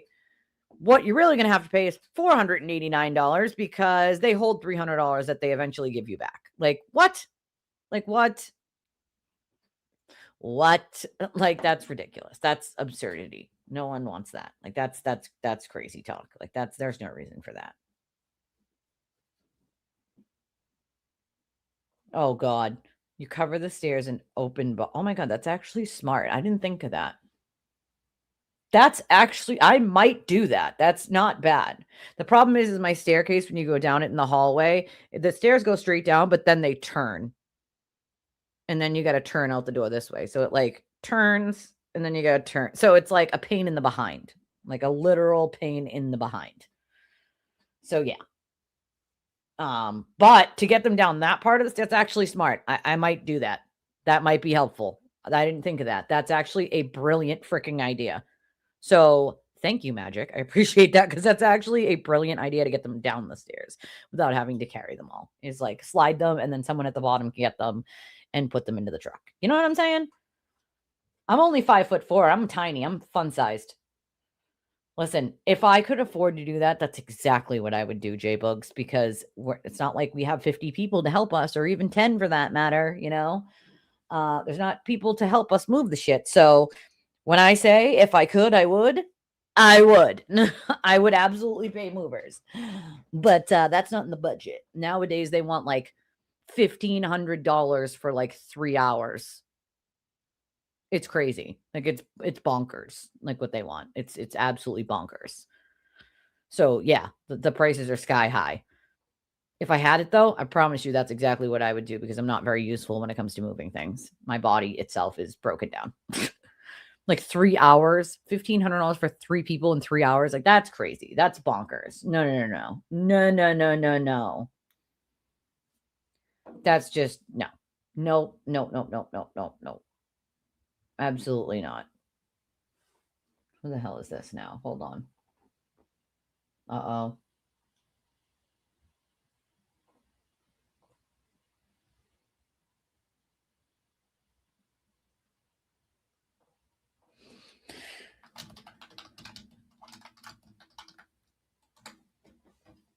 Sorry, hold on. Oh, do you guys ever get those text messages from like companies where it's like 20% off this for this? Like that's what I just got, like thinking it's something from someone else and some stupid like ad. Like stop sending me this shit, bro. Stop it right now. Stop it right now. Stop in the name of law before you break my heart. Okay, so Lisa, whoa. Okay, we got, hold on. Let me see. Okay, right? Here we go. Lisa just made a post. So she said an hour ago, no, so not just, but she said, a lot has happened this week. You may say a lot of people have seen the light, turned their back, made decisions they couldn't make before. You've seen people attack me because someone was talking about me and I made a mistake. That doesn't bother me at all. I expected it. I expect it to still keep trickling in. I don't give a fuck. That's not what this is about. So many people since this whole thing began have been harmed, mostly because of one person. I did my best to try to help them become a better person. Others have done their best to try to help them become a better person, and many others have worked really hard at making him become a worse person. Even after all of this, I still have hope. God bless you, Lisa, because I don't think many people have hope for Aiden at this point. People are going after him in a way I've never seen before, and it's obvious he doesn't like it. The irony is he is calling for people to stop it, like many others have called for him to stop harassing them or posting about their children or their exes or whatever it is. Maybe it's time for everyone to do a little self-reflection. I'll start with me. I'm sorry for anyone who I caused harm to because he convinced me you were a bad person. I'm sorry for anything I shared, anything I said, anything I did. I truly am sorry because I really try hard not to hurt people that have done nothing wrong. I hope you can forgive me. I hope people with blogs and big platforms will start at a minimum removing things that were done just to cause harm because of hurt feelings. Maybe people aren't ready to apologize, but that would be a start. I challenge everyone to make amends. It's good for the soul. Amen, Lisa. A freaking men. This is what a lot, at least the apology part here is a lot of what I get via email or DM from people after they realize like what Aiden actually is, and that all of the convincing that he had done to convince these people that everyone he talks about is bad and horrible. Once they realize it was all one big bullshit, nonsensical crap heap, this is exactly what it sounds like, you know, exactly, because people really are apologetic. Like they really are, and they really are sorry, right? Like they really were just duped into believing that these people are bad, you know? It's crazy. It's absolutely bonkers to me, you know? It's just, it's nuts. It's nuts. Oh boy. Bonnie wrote this one 16 hours ago. Turtle laughs about an SA survivor's abuse, calls him a liar after claiming to advocate for other SA survivors previously when it suited his narrative. Now, because an enemy was the one who uncovered there was a pedo in the mist, he tries to discredit the survivor with no facts to back it up. The only person proven to lie yet has been the perp, lied about even knowing the victim, and the perp's lawyer. Corey Bradshaw ran at the sight of Alex, later claiming in a matter of 3 seconds he ran because his lawyer advised him to do so. Turtle Boy wrote a story on the victim before even talking to the victim or learning that the victim was the victim. Vic previously said he was the witness to spare himself humiliation. Aiden, aka Turtle Boy, laughed at his tears and proceeded to try to ask him humiliating details on a live stream about his essay. He asked if Ray put this thing in his mouth. If you support any of this, go ahead and unfollow her or block me. I don't have time for you. Who's it? We got someone else. Wait. Ray. Who's this? It's Alex, man. What happened? When it comes to sexual assault, that's as good as evidence as you can get. Because why would he make this up? Like that's what it comes to. I know that's in any other crime that's not when he's talking about someone else. But in sexual assault it is, because like why would he make this up? He's gonna I don't know. Like 15 Aiden? years after he still has a grudge against his gym teacher from middle school, like, and he's just gonna make something up? No. This is complete. I love how this dude. I mean, what are the streets gonna say about you now, bro? Because first of all, you didn't get raped. That's a fucking lie. You never got raped. He just says he didn't. But on top of that, you went on a stream and you said you did. So that's how some people are going to view you now. So you got like, this is re-traumatizing to have to talk about it. So I will never fault like a person who this is a doesn't narrative speak before, up about being sexually assaulted. right? That's not When it suited I've him. never been in their position, so I'll never cast judgment on them. It'd be re-traumatizing to have to talk about it. I am the victim. You're the victim. Yes, sir. So this is a new allegation that you were sexually abused by Ray. I am the victim. When I told you I was the proof, I was the receipt, I was everything, that's me. So you're changing your story. Now you were the victim. Take it how you want to take it. I was embarrassed. I was ashamed. I was hurt. That's how it I've works. been manipulated. I've been brainwashed. That's how it works. All the above. So of course, I'm a grown man now at 37, coming out to say that I was molested by Corey Bradshaw. And that he put his mouth on your. It'd be re-traumatizing to have to talk about it. And that he put his mouth on your.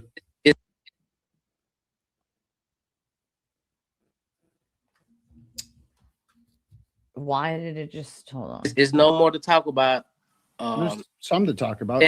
Stand behind your guy. This who you want to stand by. I brought it out to the people. I'll let y'all know that it was me. I know I probably said I put it on somebody else because I was embarrassed. I was ashamed. But now I'm open. I'm Corey. I'm not scared of you no more. It's nothing you can do. Like I'm open now. I have to free myself. Okay, so you were the victim of child sex abuse. I told you that I am the victim, and okay. It's more to talk about. So you've changed your story in the last couple of days. Did Meredith urge you to do that? See, he left. Did Meredith all of a sudden? Did Meredith order you to? He has left. So like what? There you have it, folks. Anybody believe him now? Anybody believe him? I gave him a chance to talk. And Parker was adamant that his parents not tell police. He told them this in 2018, more than 10 years after it happened, and told them it's too humiliating. Because like that's the thing about these abusers is they know that there's a good chance they're not going to get caught because the victims don't know what to do. They're in a tough spot. It's humiliating and embarrassing, and they don't want to tell people because they're like, well, I'm not gay. I don't know. Like it's horrible to be violated like that. And then have to talk about it and then point fingers at your accuser who is like this well-respected state championship winning coach, popular guy. That's hard. And so he did not want to come forward. You think? And he was stuck in this cycle of addiction, which a lot of people get into as a result of sexual abuse. Yep. He couldn't handle actual questions. He couldn't handle that. They were pretty tame questions too. He couldn't answer anything. People are saying he doesn't except for the part where he answered everything, right? Except for the parts that Aiden didn't need to know, which were none of his fucking business. And Aiden's whole purpose, like in these clips, he's talking about a different sexual assault victim when he's agreeing with it, right? But because Meredith is the one that found Alex, even though Alex had been saying this stuff for years already on social media, years already, before, Ray from Dallas ever existed, Alex was talking about this on Facebook already, okay? Aiden agrees when it suits his narrative. When it suits what he wants to back or follow, he agrees about everything all the other survivors, including myself, have said. But when it comes to Alex, he just simply can't agree with anything, has to spin a narrative that he didn't answer questions. Alex answered everything that he should have. He literally is, Bugs. He literally is. It's fucking bonkers. And by the way, I did just see your $40 Cash App. I appreciate you, my friend. For moving sucks. All the best, J Bugs. Thanks, J Bugs. I appreciate you, my friend. Yeah, I think Alex made him look like a fool because as soon as Aiden was running into doing dumb shit and saying dumb shit about him, he left. And he left right at the right time, too. Aiden's question was, did Meredith make you say that? Who the fuck would actually ask that? That's not a question. That is not a question at all. Not even close. That's a fucking joke and an insulting thing to say to a victim. Coach anymore. He's still around kids a lot if he's not coaching them. And no one is shunning him. I'm sorry. You're going to get shunned in my community. If you get accused of this, sorry, really? Dude. You can't come to the Super Bowl party this year. You're not shunning, kids, Ray. So you're out. of the friendship. I know we were buddies for a long time. We got a lot of priceless memories together. We were good pals, but you know, you diddled the kid. So nice knowing you. How easy is it to cut someone off in your life for diddle? Exactly. How easy would it have been for Aiden to just cut off Ray and say, if this is the accusation, I do not support it. But he didn't. And ask yourselves why. He didn't do it because he's noble and he wants to stick up for a friend. It's not why. Aiden doesn't have the capacity to actually give a fuck about anybody but himself. I'll make that abundantly clear. That's not my opinion. That's a fucking fact. Okay? He does not have the capacity. Narcissists do not have it to care about anybody but themselves. Okay? This man is only sticking up for Ray because it's going to benefit him in some way, shape, or form. Whatever that benefit is, I don't know. But whatever information Ray could give, no matter how little it is about Aiden, if he could prove he lied about one singular thing, that's all it takes for Aiden to want to cover that up by claiming that the victim isn't the victim. It's a very different story when he's talking about a different victim now, isn't it?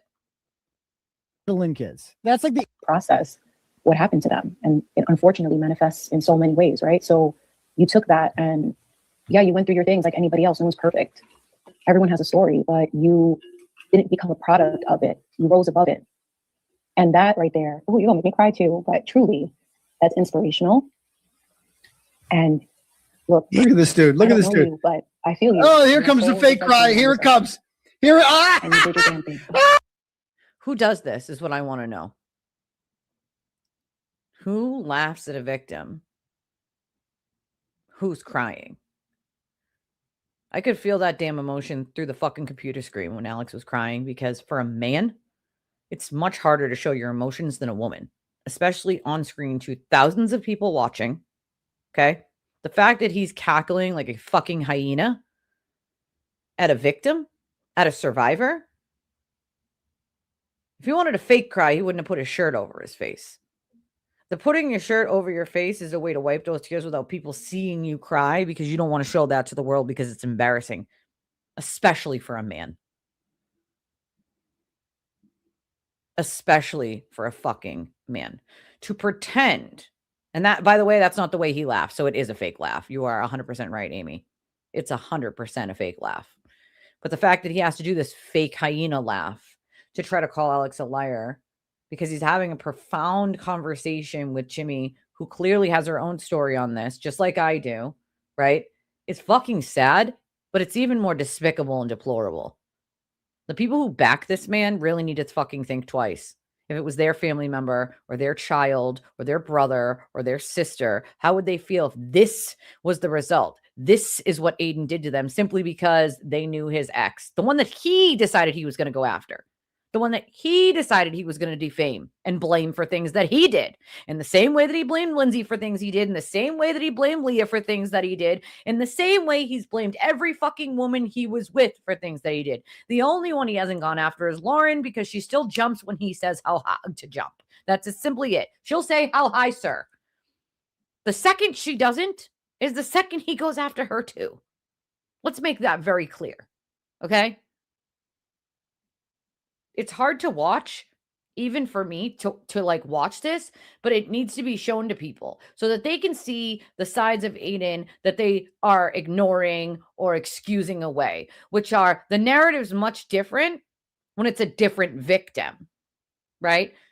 Simply because Meredith found Alex is the only reason why he's calling him a liar. That's the only reason. It's simply that. It's gross. It's gross. Look at this guy. Look at this guy. Yeah, look at him. Look at him. Feel the emotion in his fucking face. Feel the emotion pulling off of that screen. Anybody who's been a victim or a survivor felt that emotion from Alex. Hashtag I stand with Alex. Let's make that 10,000% clear. to a Oh my million. God. Proud of yourself because and J Bro, thank it's a lot God that you J did Bro it. there. Thank Yeah, God it is J a Bro's lot. there. It's a lot. It's been a lot. It's just You I just want weren't this you to chill. were My not main focus is to diddled. chill. You weren't diddled. You weren't raped. You're not a victim. Who the fuck are you? I mean, his eyes are bulging out of the back of his head because he's so angry. He's not angry at Alex. He's angry because he's not getting the attention that he wants. He's angry because he's even got to back Ray up because of what Ray could say about him, right? And he's angry that the super chats are coming and they're not coming for him. He gets enraged by Nan's super chat that he falls off the ledge that he was already teetering on. You're a piece of shit. Nobody's buying your fucking lies. You were never. Seems like to me that he's talking to himself, his inner him, right? Because almost everything that Aiden sits there and accuses someone else of is something that he's done or is doing in that moment. I know from experience. Every fucking time. And yet, no one listens when I warn them. He will do this to you. He will burn it all down. Will, Jessica, all these people. The amount of subscribers and viewers that he is losing means he's losing money, right? And losing money makes him go fucking wild. Losing attention makes him go even more wild. So in all of this, it should be able to show you exactly the kind of person that we're dealing with. And I also want to point out the man's so fucking cheap. He's still using headphones that have a wire that go all the way down his fucking shoulder and go into the computer instead of buying wireless headphones. I have 3 wireless headphones. These ones go around your neck. These ones also go around your neck. And these ones just go in your ears, right? So cheap you can't even buy wireless fucking headphones. Like, what in the fuck in hell are we doing here? Like, he's notoriously cheap, right?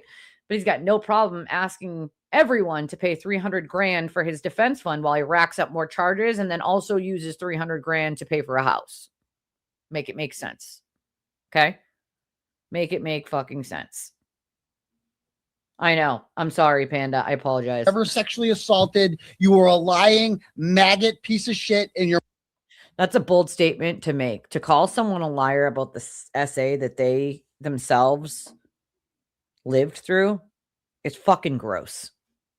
A victim should never have to hear someone say you're lying. You're not telling the truth. Because it's not from any real reality. It's not from any facts that he's saying Alex is lying. It's simply because Meredith found him. That's it. It's the only reason. His hatred for the fact that Meredith can tell the truth about him and she could put out many, many things that would bury him. Many, many things. So in his fear and anger and want for revenge, like a fucking cartoon character, he decides disparaging a childhood sexual assault victim is the right way to do it.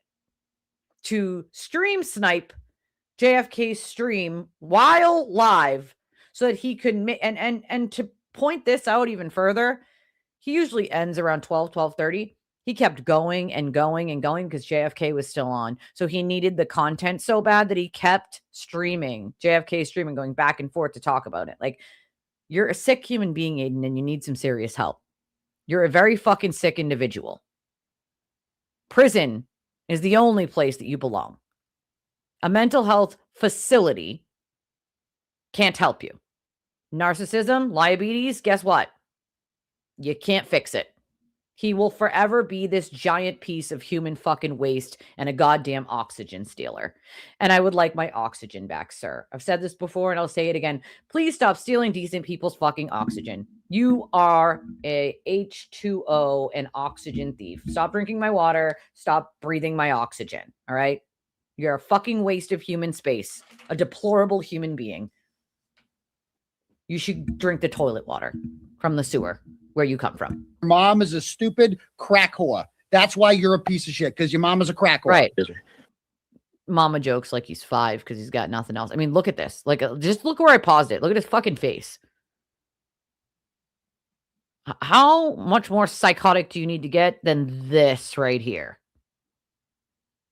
That's how angry he is. He's a very angry little man deep inside. And I'll tell you why, because he's very insecure.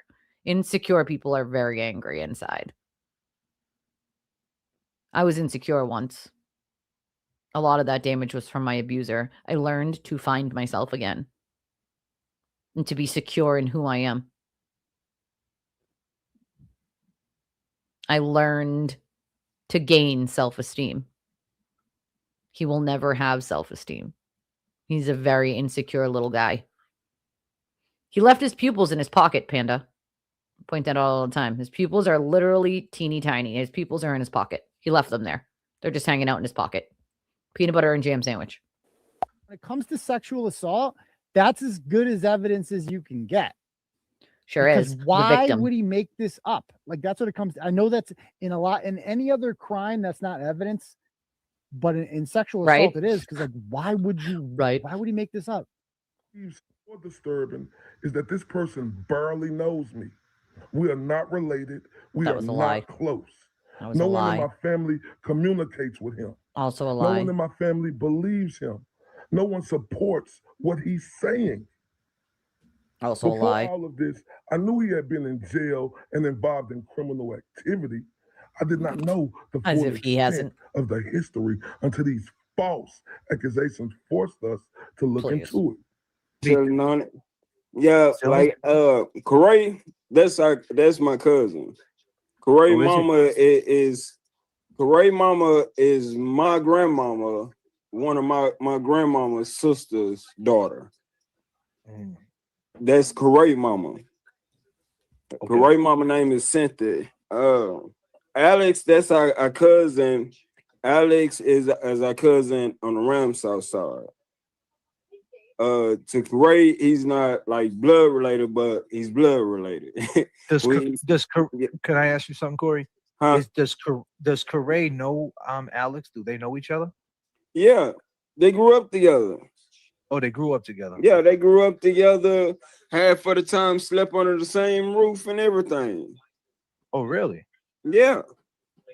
They all knew. Wow. We all grew up all together.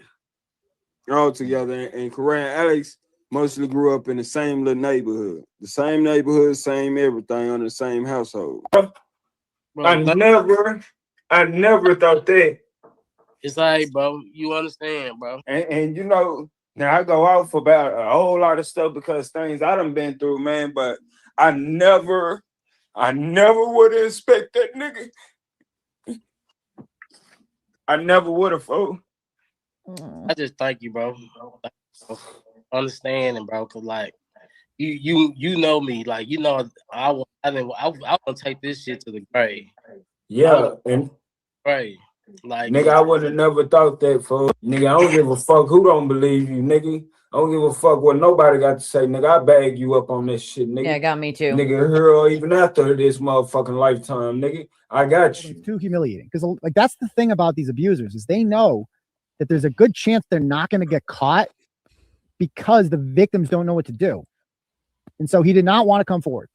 It's not that and he was stuck in the cycle of addiction, which a lot of people get into as a result of sexual abuse.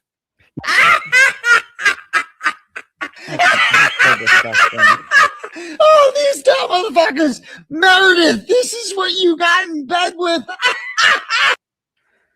I mean, the fake laugh is enough, right? The fake laughing is enough, but we're blaming Meredith again. Like, this is what you got involved with. I mean, not for nothing, but I guess if Meredith never found him, he would have never been able to get that story out and tell his story. And that's a fucking powerful thing.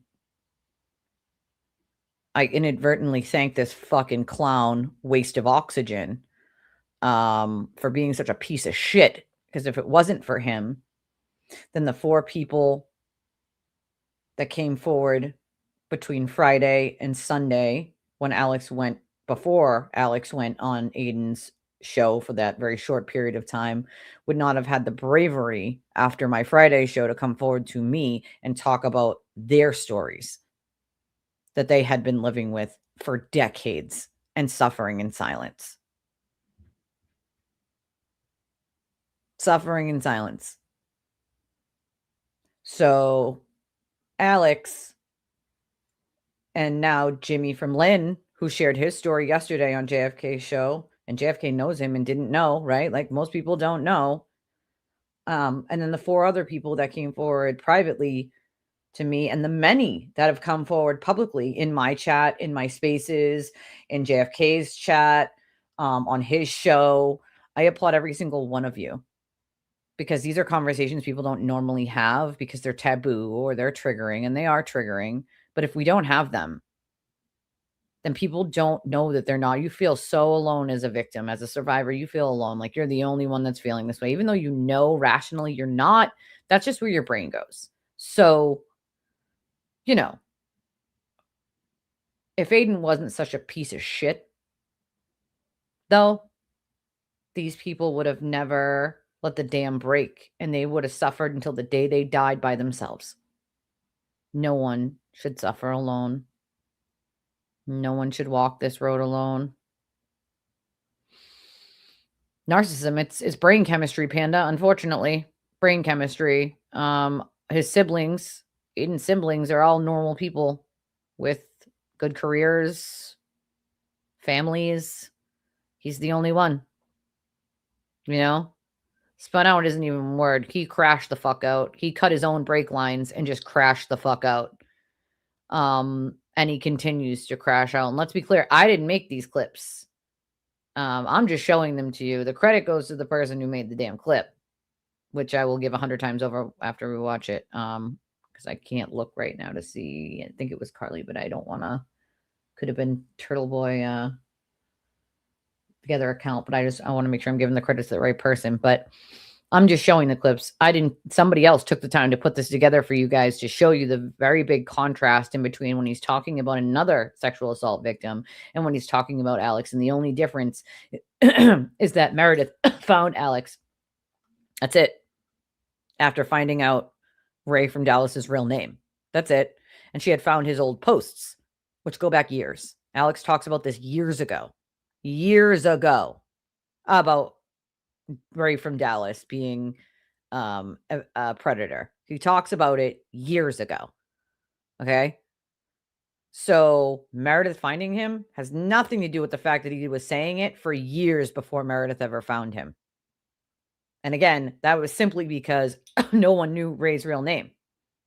And so then when you got that information, that's how she found it. That's his beef. His beef isn't that Alex is lying.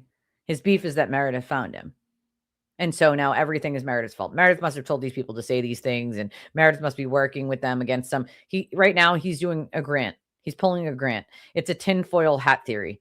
It's everyone's out to get Turtle Boy, and you just have Turtle Boy derangement syndrome and hate Turtle Boy. So everybody who hates Turtle Boy gangs up together. No, it can't be everybody else but you, Aiden. You're the common fucking denominator. It's not that everybody hates Turtle Boy. It's that everybody hates that you destroy innocent lives and that you fucking lie.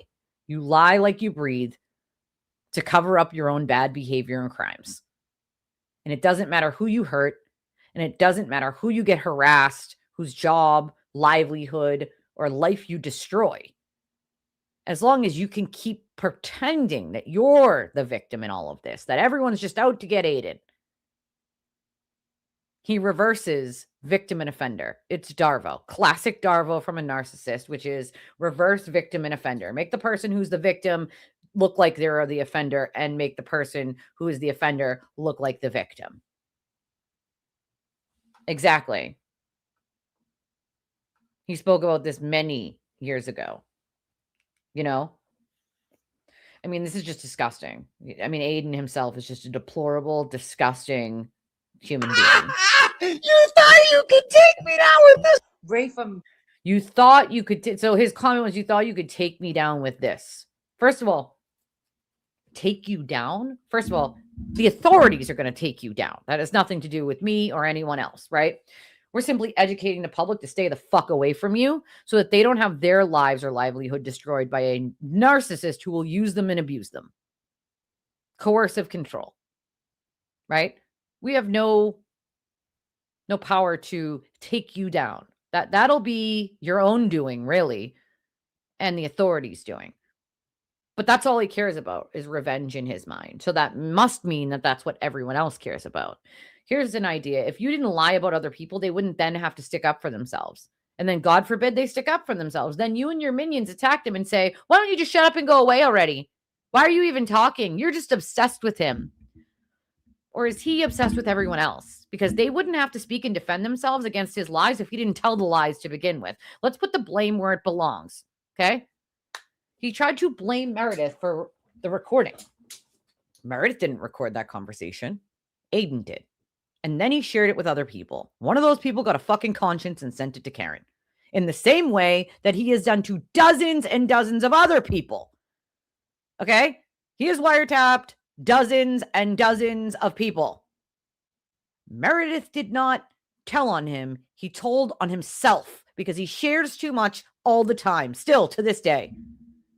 I get screenshots constantly of the people in his inner circle he thinks are his friends. They're not his friends. They can't stand him. They stay there so that they can give it to people like me and say, look what he's up to now. Let's try to stop this. And if Ray from Dallas, you should know better.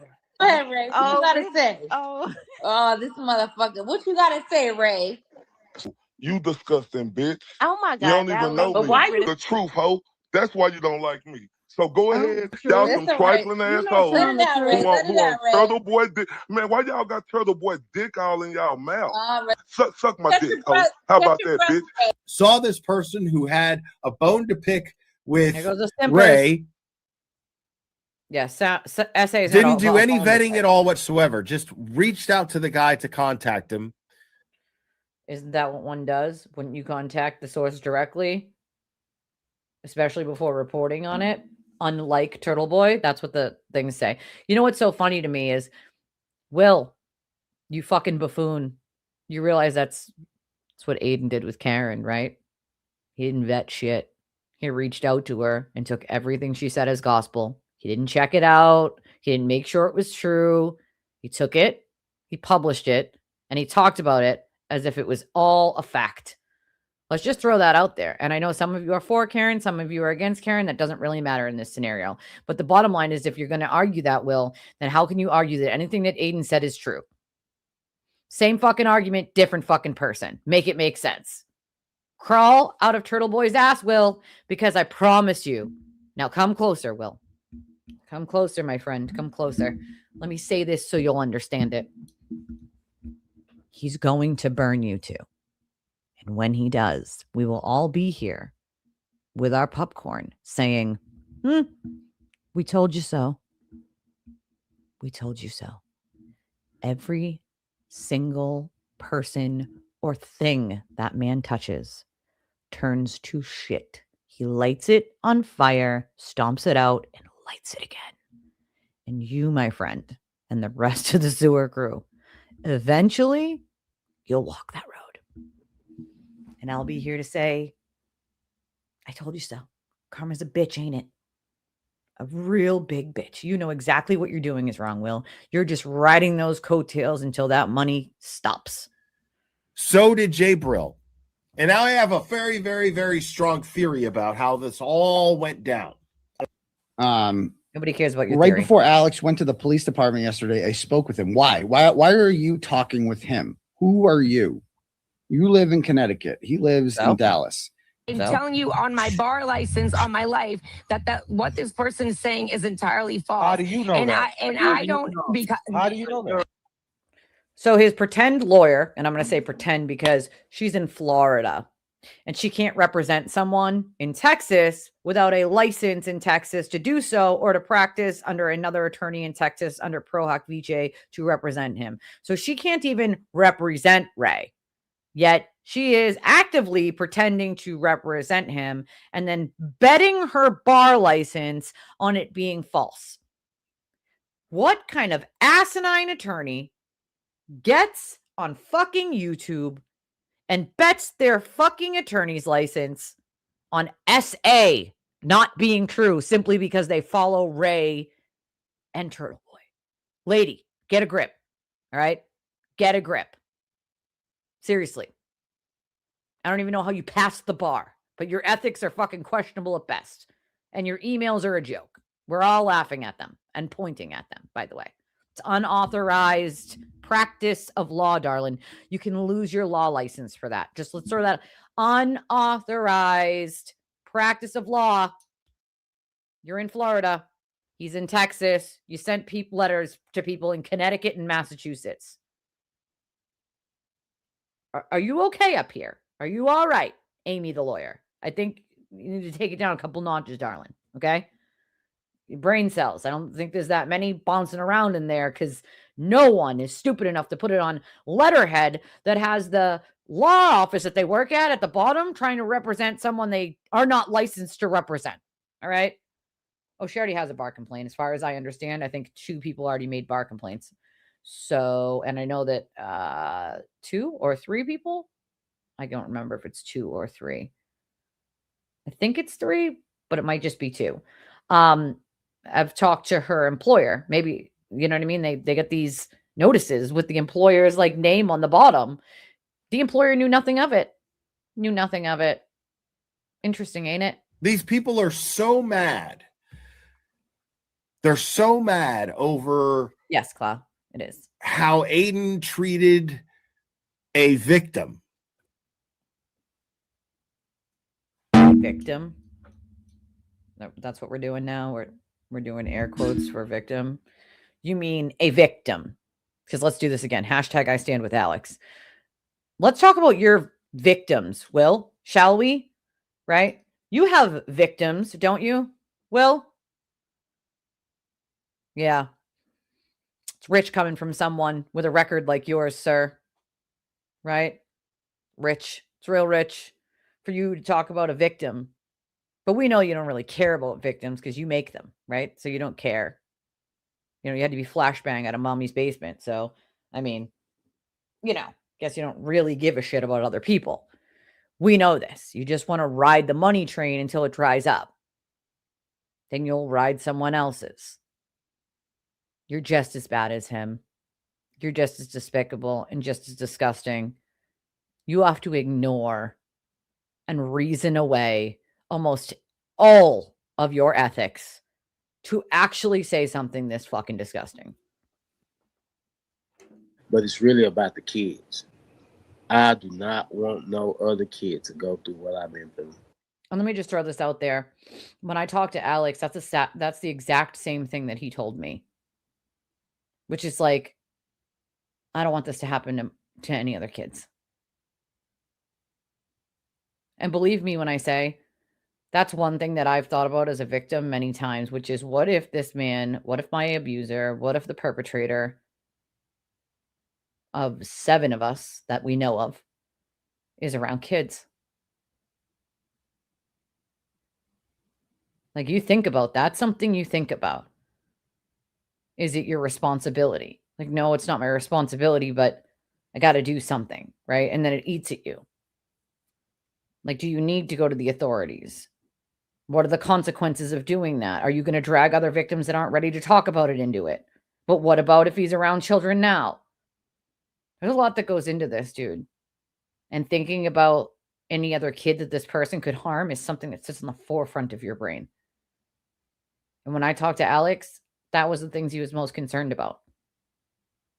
Not even himself.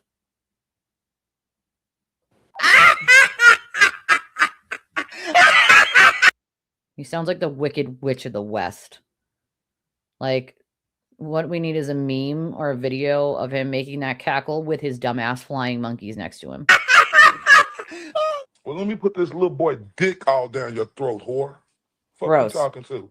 Disgusting. You don't even know me, bitch. A bitch attacked me and you want to get on here and doing all that jibby job. Let me put this little boy dick to the back of your throat to it touch that little tingly thing in the back, whore. Disgusting.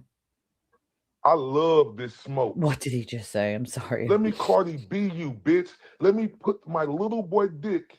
That's disgusting. And make sure it touch that tingly thing in the back of your throat, Who the fuck says that? You want to fuck with me too?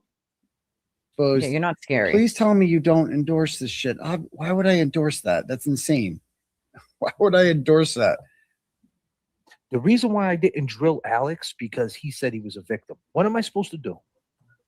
When someone says that happened to him, I'm supposed to fucking interrogate him after? No, of course not. I don't know what to do in that situation. You don't. can only interrogate someone. We don't want to look like he looked. Even though he has his people that thought it was okay, that definitely wasn't okay. Once he was a victim, That's it. The interview should have went a whole different way or stopped. Correct. He just kept going as Alex was a witness, not a victim. Yep. Abso-freaking-lutely. And shout out to Bonnie, because that's who made it. Bonnie made it. Amazing work, Bonnie. Always hitting the nail on the head, my friend, to show exactly who the fuck this man is. You know? Oh, she did? I didn't get to listen to the spaces. Oh, I'm sure they're not happy. I mean, I did talk to Lisa. And I'm sure they're not happy. I wouldn't be fucking happy. That's for damn sure. If that lady worked for me, get the hell out of here. Get the actual fuck out of here. And she was doing this kind of shit. You are not licensed to even represent him. And here you are sending emails on his behalf. Lady, sit the fuck down. Take several seats. Take several fucking seats. You know? Oh, yeah, he definitely was listening anonymously. YBE, 100%. He always is. Always is. Always is. Yep. Always. Hold on. Sorry, I'm just like, I keep getting all sorts of text messages and whatnot. It's like, it's hard to keep up with all this stuff that comes into me every day. And I try really hard to keep up with everything for you guys and confirm what I can. And there's a lot of information that I simply just can't confirm. So I just don't bring it publicly. But my God, if you knew what I knew, I feel like a lot of you would just feel sick to your stomachs all the time. You know, Jimmy did an amazing job. And you can tell that she herself has experienced something like this because she was so gentle and so kind, and she hit the nail on the head when talking about it. So like, one survivor or victim can tell when someone else is a survivor or victim based on how they talk about it, based on the things that they say when they talk about it. When Lisa talked about smells and things like that, I knew, right? Like, you can tell when other victims and survivors speak about these things. And when someone, because I'll see a lot of these people trying to bolster their own argument by being like, I was a victim and I would never do X, Y, or Z. And almost immediately I know that that person could not have possibly been a victim if they said that. You know what I'm saying? So it's like people pretending that they're nurses when they're not, just so people will agree to their argument. You know, a lot of the minions of Aiden's do that. Well, I'm a doctor in the ER from 1992, so I know better than the doctor that's in there right now, you know? Or I am actually a firefighter, and then you find out that they're the garbage man. You know what I'm saying? Like, this is just so people will believe them on their take. That happens a lot on the internet, unfortunately. Yeah, he does that. He'll accidentally not click the anonymous button and then back out and then go back in anonymous. And for me, like, I can't listen anonymously unless I'm doing it on the computer. Can't do it on my phone. I can only listen. There's no option to do it anonymously on my Android. Only on the computer can I do that. So, are you under your YouTube name on X? So I am. It's Untwisted Tragedies, but you have to search people by their @ or you're not going to find them by their regular name. You are not going to find them on X. I promise you. For some reason, when Elon Musk took over, like, he changed the whole search feature. So my @ I'll put in the chat right here, but it's @Twisted Tragedy 3, because there are fake accounts out there of me. There are sock accounts of, like, with my name. There are parody accounts and all these bullshit. So you don't want to follow the wrong one. That is the @. It's @Twisted Tragedy 3. And that's my profile on X. But spaces, you can just listen to. You don't have to be a part of, you know, talking in the spaces, but just listening in the spaces. A lot of them are really good. You know, you get a lot out of listening to some of the spaces, for sure. I enjoy them, you know? Yes, Richard, there are methods to his madness. So I put out this morning, understand why they're twisting your truth. People who spread false stories often do so to protect their image, hide their guilt, or control the narrative. It's not about what you did. It's about what they don't want to face. This is like a good explanation of the things that Aiden does and why he does them. Yeah, smells, people, places, things, all sorts of different, like, for me, it's like I have a trigger of like dimly lit rooms, if that makes sense. For a reason. You know what I mean? Like there are certain things that just will set you off, you know? Even if he wasn't there, YB, I'm sure others told him all about it. Oh yeah, was the only reason I was comfortable bringing it back up. So you have to remember, he's obsessed of anybody who, you know, tells the truth about him. So like he watches all of the shows of people he doesn't like and who tell the truth about him. So make no mistake. He looks at the comments that you guys write. He rages out when I get super chats. Like he has full-fledged meltdowns in personal text to people about like something one person said in my chat or something I said on my show or a specific super chat that someone sent with a comment. Like he absolutely loses it. So while he goes over there and pretends that he doesn't care and he doesn't know who anybody is and he could give a fuck less and blah, blah, blah. Like, that's not reality. That's just what he tells his audience. It's not even close to reality. He actually gives a lot of fucks and spends at least 20, probably 19 to 20 hours a day on the internet, which is crazy to me. Absolutely fucking bonkers. But that's how much time he gives a fuck. Okay? Like, that's it's what he gives a fuck about. Let's be very clear here about that.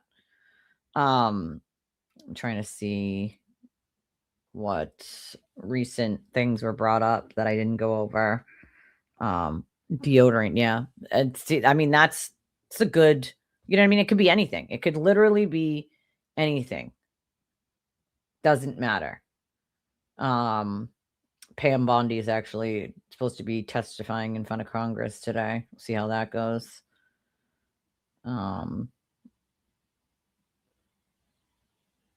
Lying about the Save America Act, blah, blah, blah, blah, blah. Whatever. Let's see.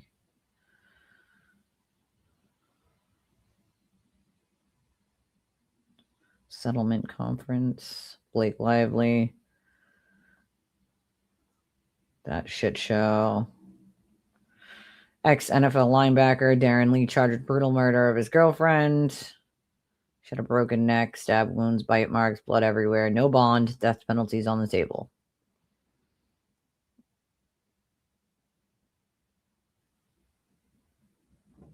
Yeah, so the sheriff in the whatchamacallit case, Savannah Guthrie's mom, they've released the second person in that case. Law enforcement from questioning does not mean they're totally clear. It just means that they had nothing to hold them. But I mean, that's the second or third person that they've questioned and released as of right now.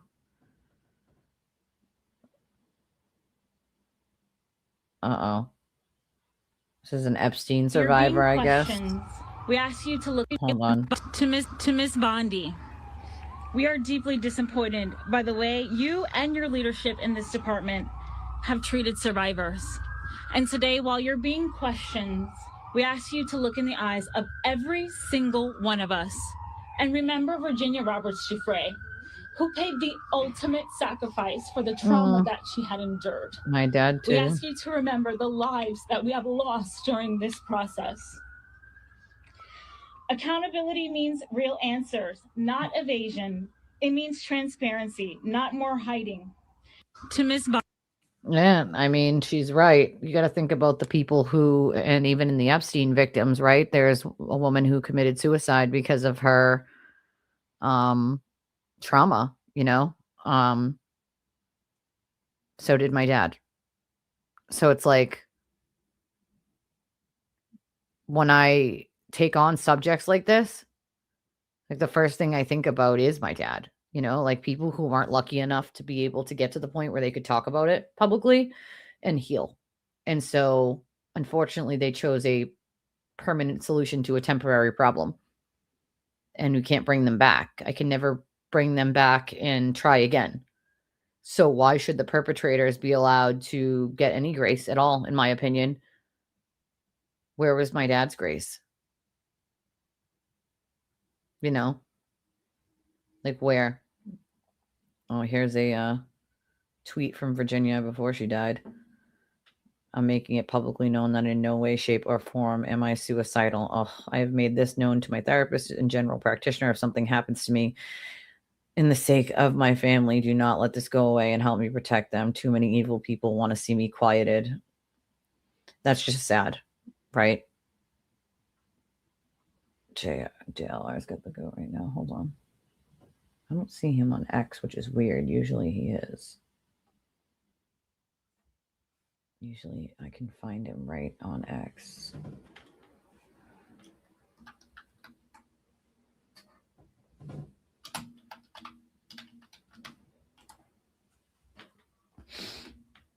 Yeah, I know he's on YouTube. That's where I'm going. Sometimes though, he streamed to the X platform, and I'm on X right now too. Like I'm on YouTube, X, and Facebook. So sometimes you can find him over there too. It doesn't look like he was on that one right now, but search for Nancy Guthrie home live.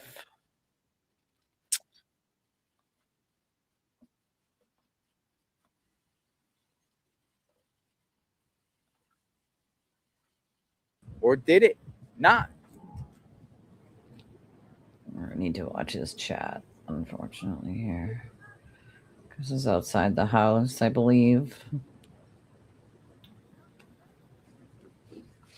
Of Savannah Guthrie's mom. You gotta ask these questions. If you follow this case, investigators that I've seen have done a lot of things centered around this case,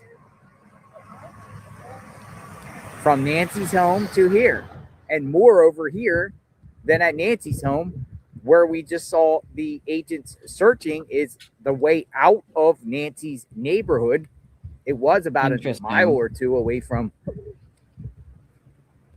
I would think it was probably about a mile or two away from Nancy's home. Those agents weren't necessarily by Nancy's home. It's just a gigantic neighborhood, but there's only certain ways out, and they were towards the west side.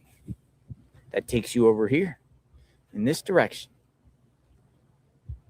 Look at those mountains. It's just so beautiful there. So you think about like how this could have happened, you know, in a place that's so beautiful, you know. Beautiful flowers. That's pretty.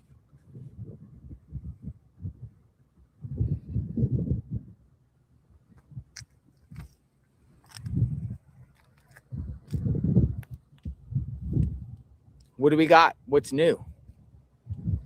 Let's go back in our vehicle and use that as a staging ground and talk.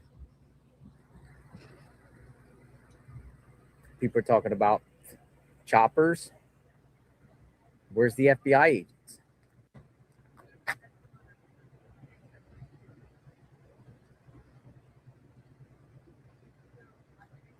Where's Tommaso?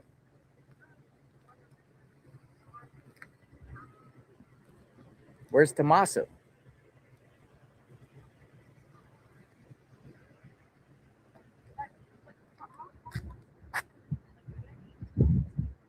What's this? Orange tape. What's going on here? Orange tape at Tommaso's home. What's that about?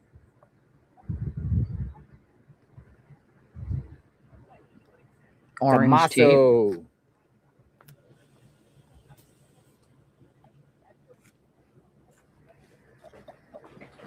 Trail tape. I know, right? I've actually never been to Arizona, but I have heard about the dry heat, and I'm like, I bet it's better than the humidity we get here. It's Rachel again. I need to talk to Rachel. This case has just been so crazy. You know, like, where is How's it going? I wish you guys would pick a side. Yeah. This is. You want me to let everyone know? You're a public fucking nuisance. I am? Your system is. Oh, the system. I thought you said me personally. Well, your people that choose blocked streets like. Where do you live? on this street. In the street. How do you spot the situation? Horrible, huh? Well, yeah, I have great sympathy for the family. You betcha I do. But you don't like the parking situation. Like the parking. Yeah, people out here. the parking situation. Hopefully it goes away soon. Yeah, we hope it. What's the latest? Tell me. Is there any new information? Feds going door to door. Did they go to your house? Yeah, they've been to my house. What exactly did they ask you? Like, did they ask you? They asked permission to look in the wash behind my house. Why? Because they're looking for any kind of evidence. A body or including they're looking for any kind of evidence. They indicated porch cameras. Porch cameras. Yeah. They also, police asked me several days ago. They knocked on the door. They rang the doorbell. Rather normal police. Who were they? Pima County Sheriffs? No. Woman gave me a card. She was an investigator, and she was with another policeman. And they asked if we they were canvassing the neighborhood for anybody who had porch cameras. Porch cameras. Yeah, in case you could see any vehicles driving by, what time of night, blah blah blah. Yeah, I don't have a camera on my house. But so yesterday, the FBI came to my driveway and they asked for permission to look because they were looking for any kind of evidence. They indicated porch cameras. Porch cameras. Yeah, and this is not the neighborhood where the woman was abducted. So what does that tell you? Like, why would they come to your house for porch cameras? Why? That's what I was telling my viewers. Like, but she was abducted 10 minutes away. Why come here? Interesting. And the neighbor and go neighbor to neighbor. Why? Well, what do you think? Well, what I think doesn't really matter very much, but it makes me think that the fellow who lives here is still a suspect. The fellow that lives here is a suspect. Do you know him? It has to be. Never met him. Why else would you look there? They've only been here a year and a half. I've only been here 2 years. Oh, you like it? We're friends with the people that sold the house. Yeah. They moved to Georgia, being their big children. Oh, they moved to Georgia? Who are they, like an older couple or something that lived here? Like me, an older couple. What brought you here? See how we went into talking about cars in the neighborhood and just having a cool conversation. I would appreciate it if you would. Yeah, I'm gonna send the message. I'm just here temporarily. I'm not camped out here, but I'll send the message for you. What's your name? My name is Bob Reinhardt. Bob Reinhardt. Are you recording me? I'm filming that way. So you're recording? I've been live streaming. Conversations on the phone. Nope, now it's muted. Sorry. Who's that? Amy Goodman. Goodman. Amy, you don't know Amy Goodman? I don't know Amy Goodman. You need to know Amy Goodman. Who's Amy Goodman? She's a heroic. She has a daily show. That's her voice right there. She's a Pulitzer Prize winner. She's all kinds of prize winners. Peabody Award winners. You said media. Yeah. You need to know who Amy I know. You from Tacoma? I lived here for 50 years. Should have been there for dinner. Yeah. Interesting. It's hot here. It's hot here. Yeah, way hotter. I think this goes away soon. I really do. What's your name? JLR. My name's JLR. JLR, like the initials JLR. They call me JLR. Jonathan. Jonathan, yeah. Okay, Well, it's very nice to meet you. Be safe, and I'll spread the word. Yeah, please ask him to pick one side. Gotcha. Be safe, sir. He said a message. I have a message. He said he doesn't like people parking here. Whether you want to take it as it is, I just told him I'll send him the message. Thanks. Understandable, but it is a public street. Yeah, can't get mad at him for the want, but also public street. There you go. Have a great day. So that turned into him. He didn't like the cars parked on his block into sharing some information. Conversation went good. But then when I told him I'm live streaming, he kind of clammed up at that point, was like, started switching the topic. So he says, neighbor there says he believes the reason why they're around here is because they believe he's a suspect. I think that has to be the only explanation, though. Like, what other explanation would there be for them to be looking for cameras here 10 minutes away from where they think she was abducted? And we're asking him about, unless you think he's a suspect of sorts. Wanted to check his wash outside. Clip it. They want to see where he So went a and what neighbor he did. says that the reason why the feds are there, he thinks, is because they believe that he didn't say she, he is a suspect. I mean, they have to rule everyone out. So Sione. Clip a lot of people have pointed out the you always want to hear what the neighbors physical, have to think, even though he doesn't know them. Similarities in like the eyes and the eyebrows, and even though you can only see like this portion of the person's face, a lot of people could have this same I have no look. right to tell other people to move their cars, whatever. I just said it sarcastically to her. She was kind of laughing. I mean, I would still spread the word. I would still say, hey, a neighbor's asking us to pick a side. Can you please go on to the other side? The neighbors are not happy about it. Like, can we at least give some common courtesy to these people? We're on their street. Like, can we? I got a message from the neighbor. He doesn't like all the cameras out here. He wants everyone to move their car. I told him, out of good grace, I will let everyone know. That's not what he said. He said he wanted you to side. You're welcome. Like one side of the road or the other, not both. One side of the road or the other. Not pick one side. Yeah, I think he said pick a side, right? Pick a side. Choose your side. What side do you stand on, folks? No, not that. It's not what he meant. Sides. For the love of God. Speaking of sides, what side do you take? One side to park on, the left or the right. Otherwise, you're clogging up the whole street.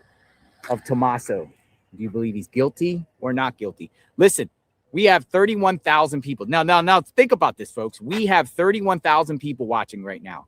I don't know. I mean, why? From all walks of life, all around the world, all around the United States. You know right now, do you feel Tommaso is guilty or not guilty of this situation? Guilty or not guilty?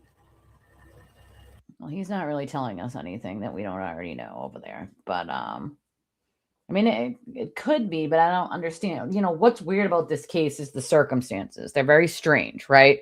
It's the mom of an anchor, right? So well-known anchor. Savannah's well-known.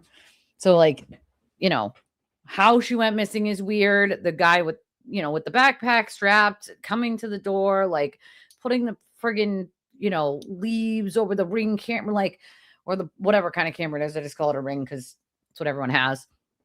But like that's weird, right? Like those are weird things to do. Why would you want to take an 80-something-year-old woman? You know?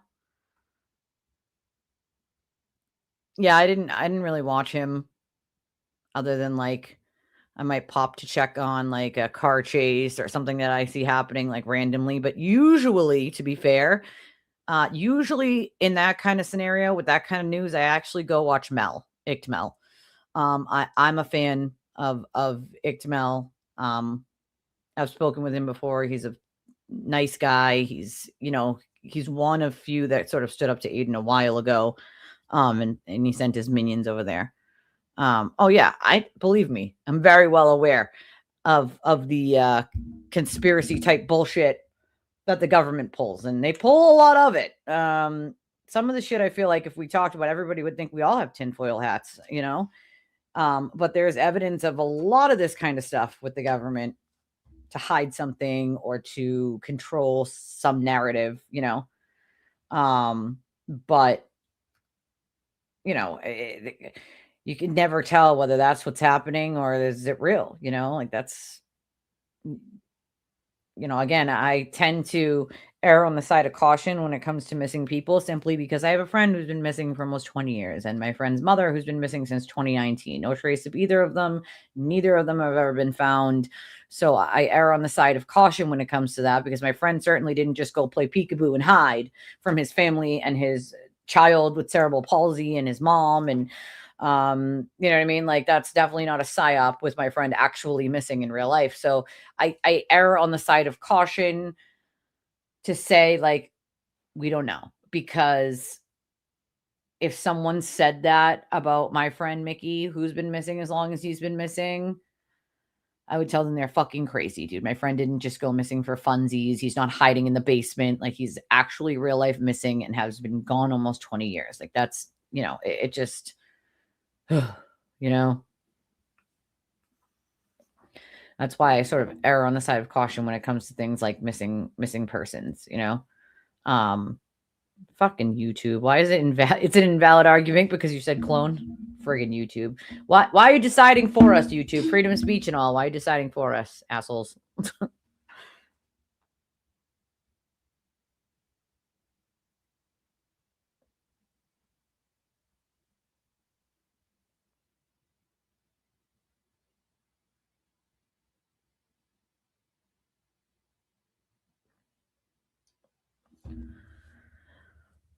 You know, yeah, I don't know why, like, why YouTube? Why do you give us these friggin', and that's the thing, when it doesn't, like, when it rejects a comment or whatever, it doesn't tell me that it rejected a comment. It just does it.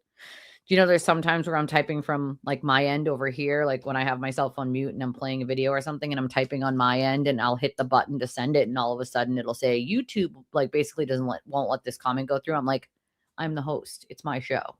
Like, well, fuck you too, YouTube. Like, what the, you don't let me say what I want to say? What kind of bullshit is this? You know? So crazy. Like, why does YouTube get to decide for me? Who the fuck are they? Like, knock it off. Stop the madness, YouTube. Stop the fucking madness. Ridiculous. It's ridiculous. All right, well, it's 2:41. I'm going to wrap this up.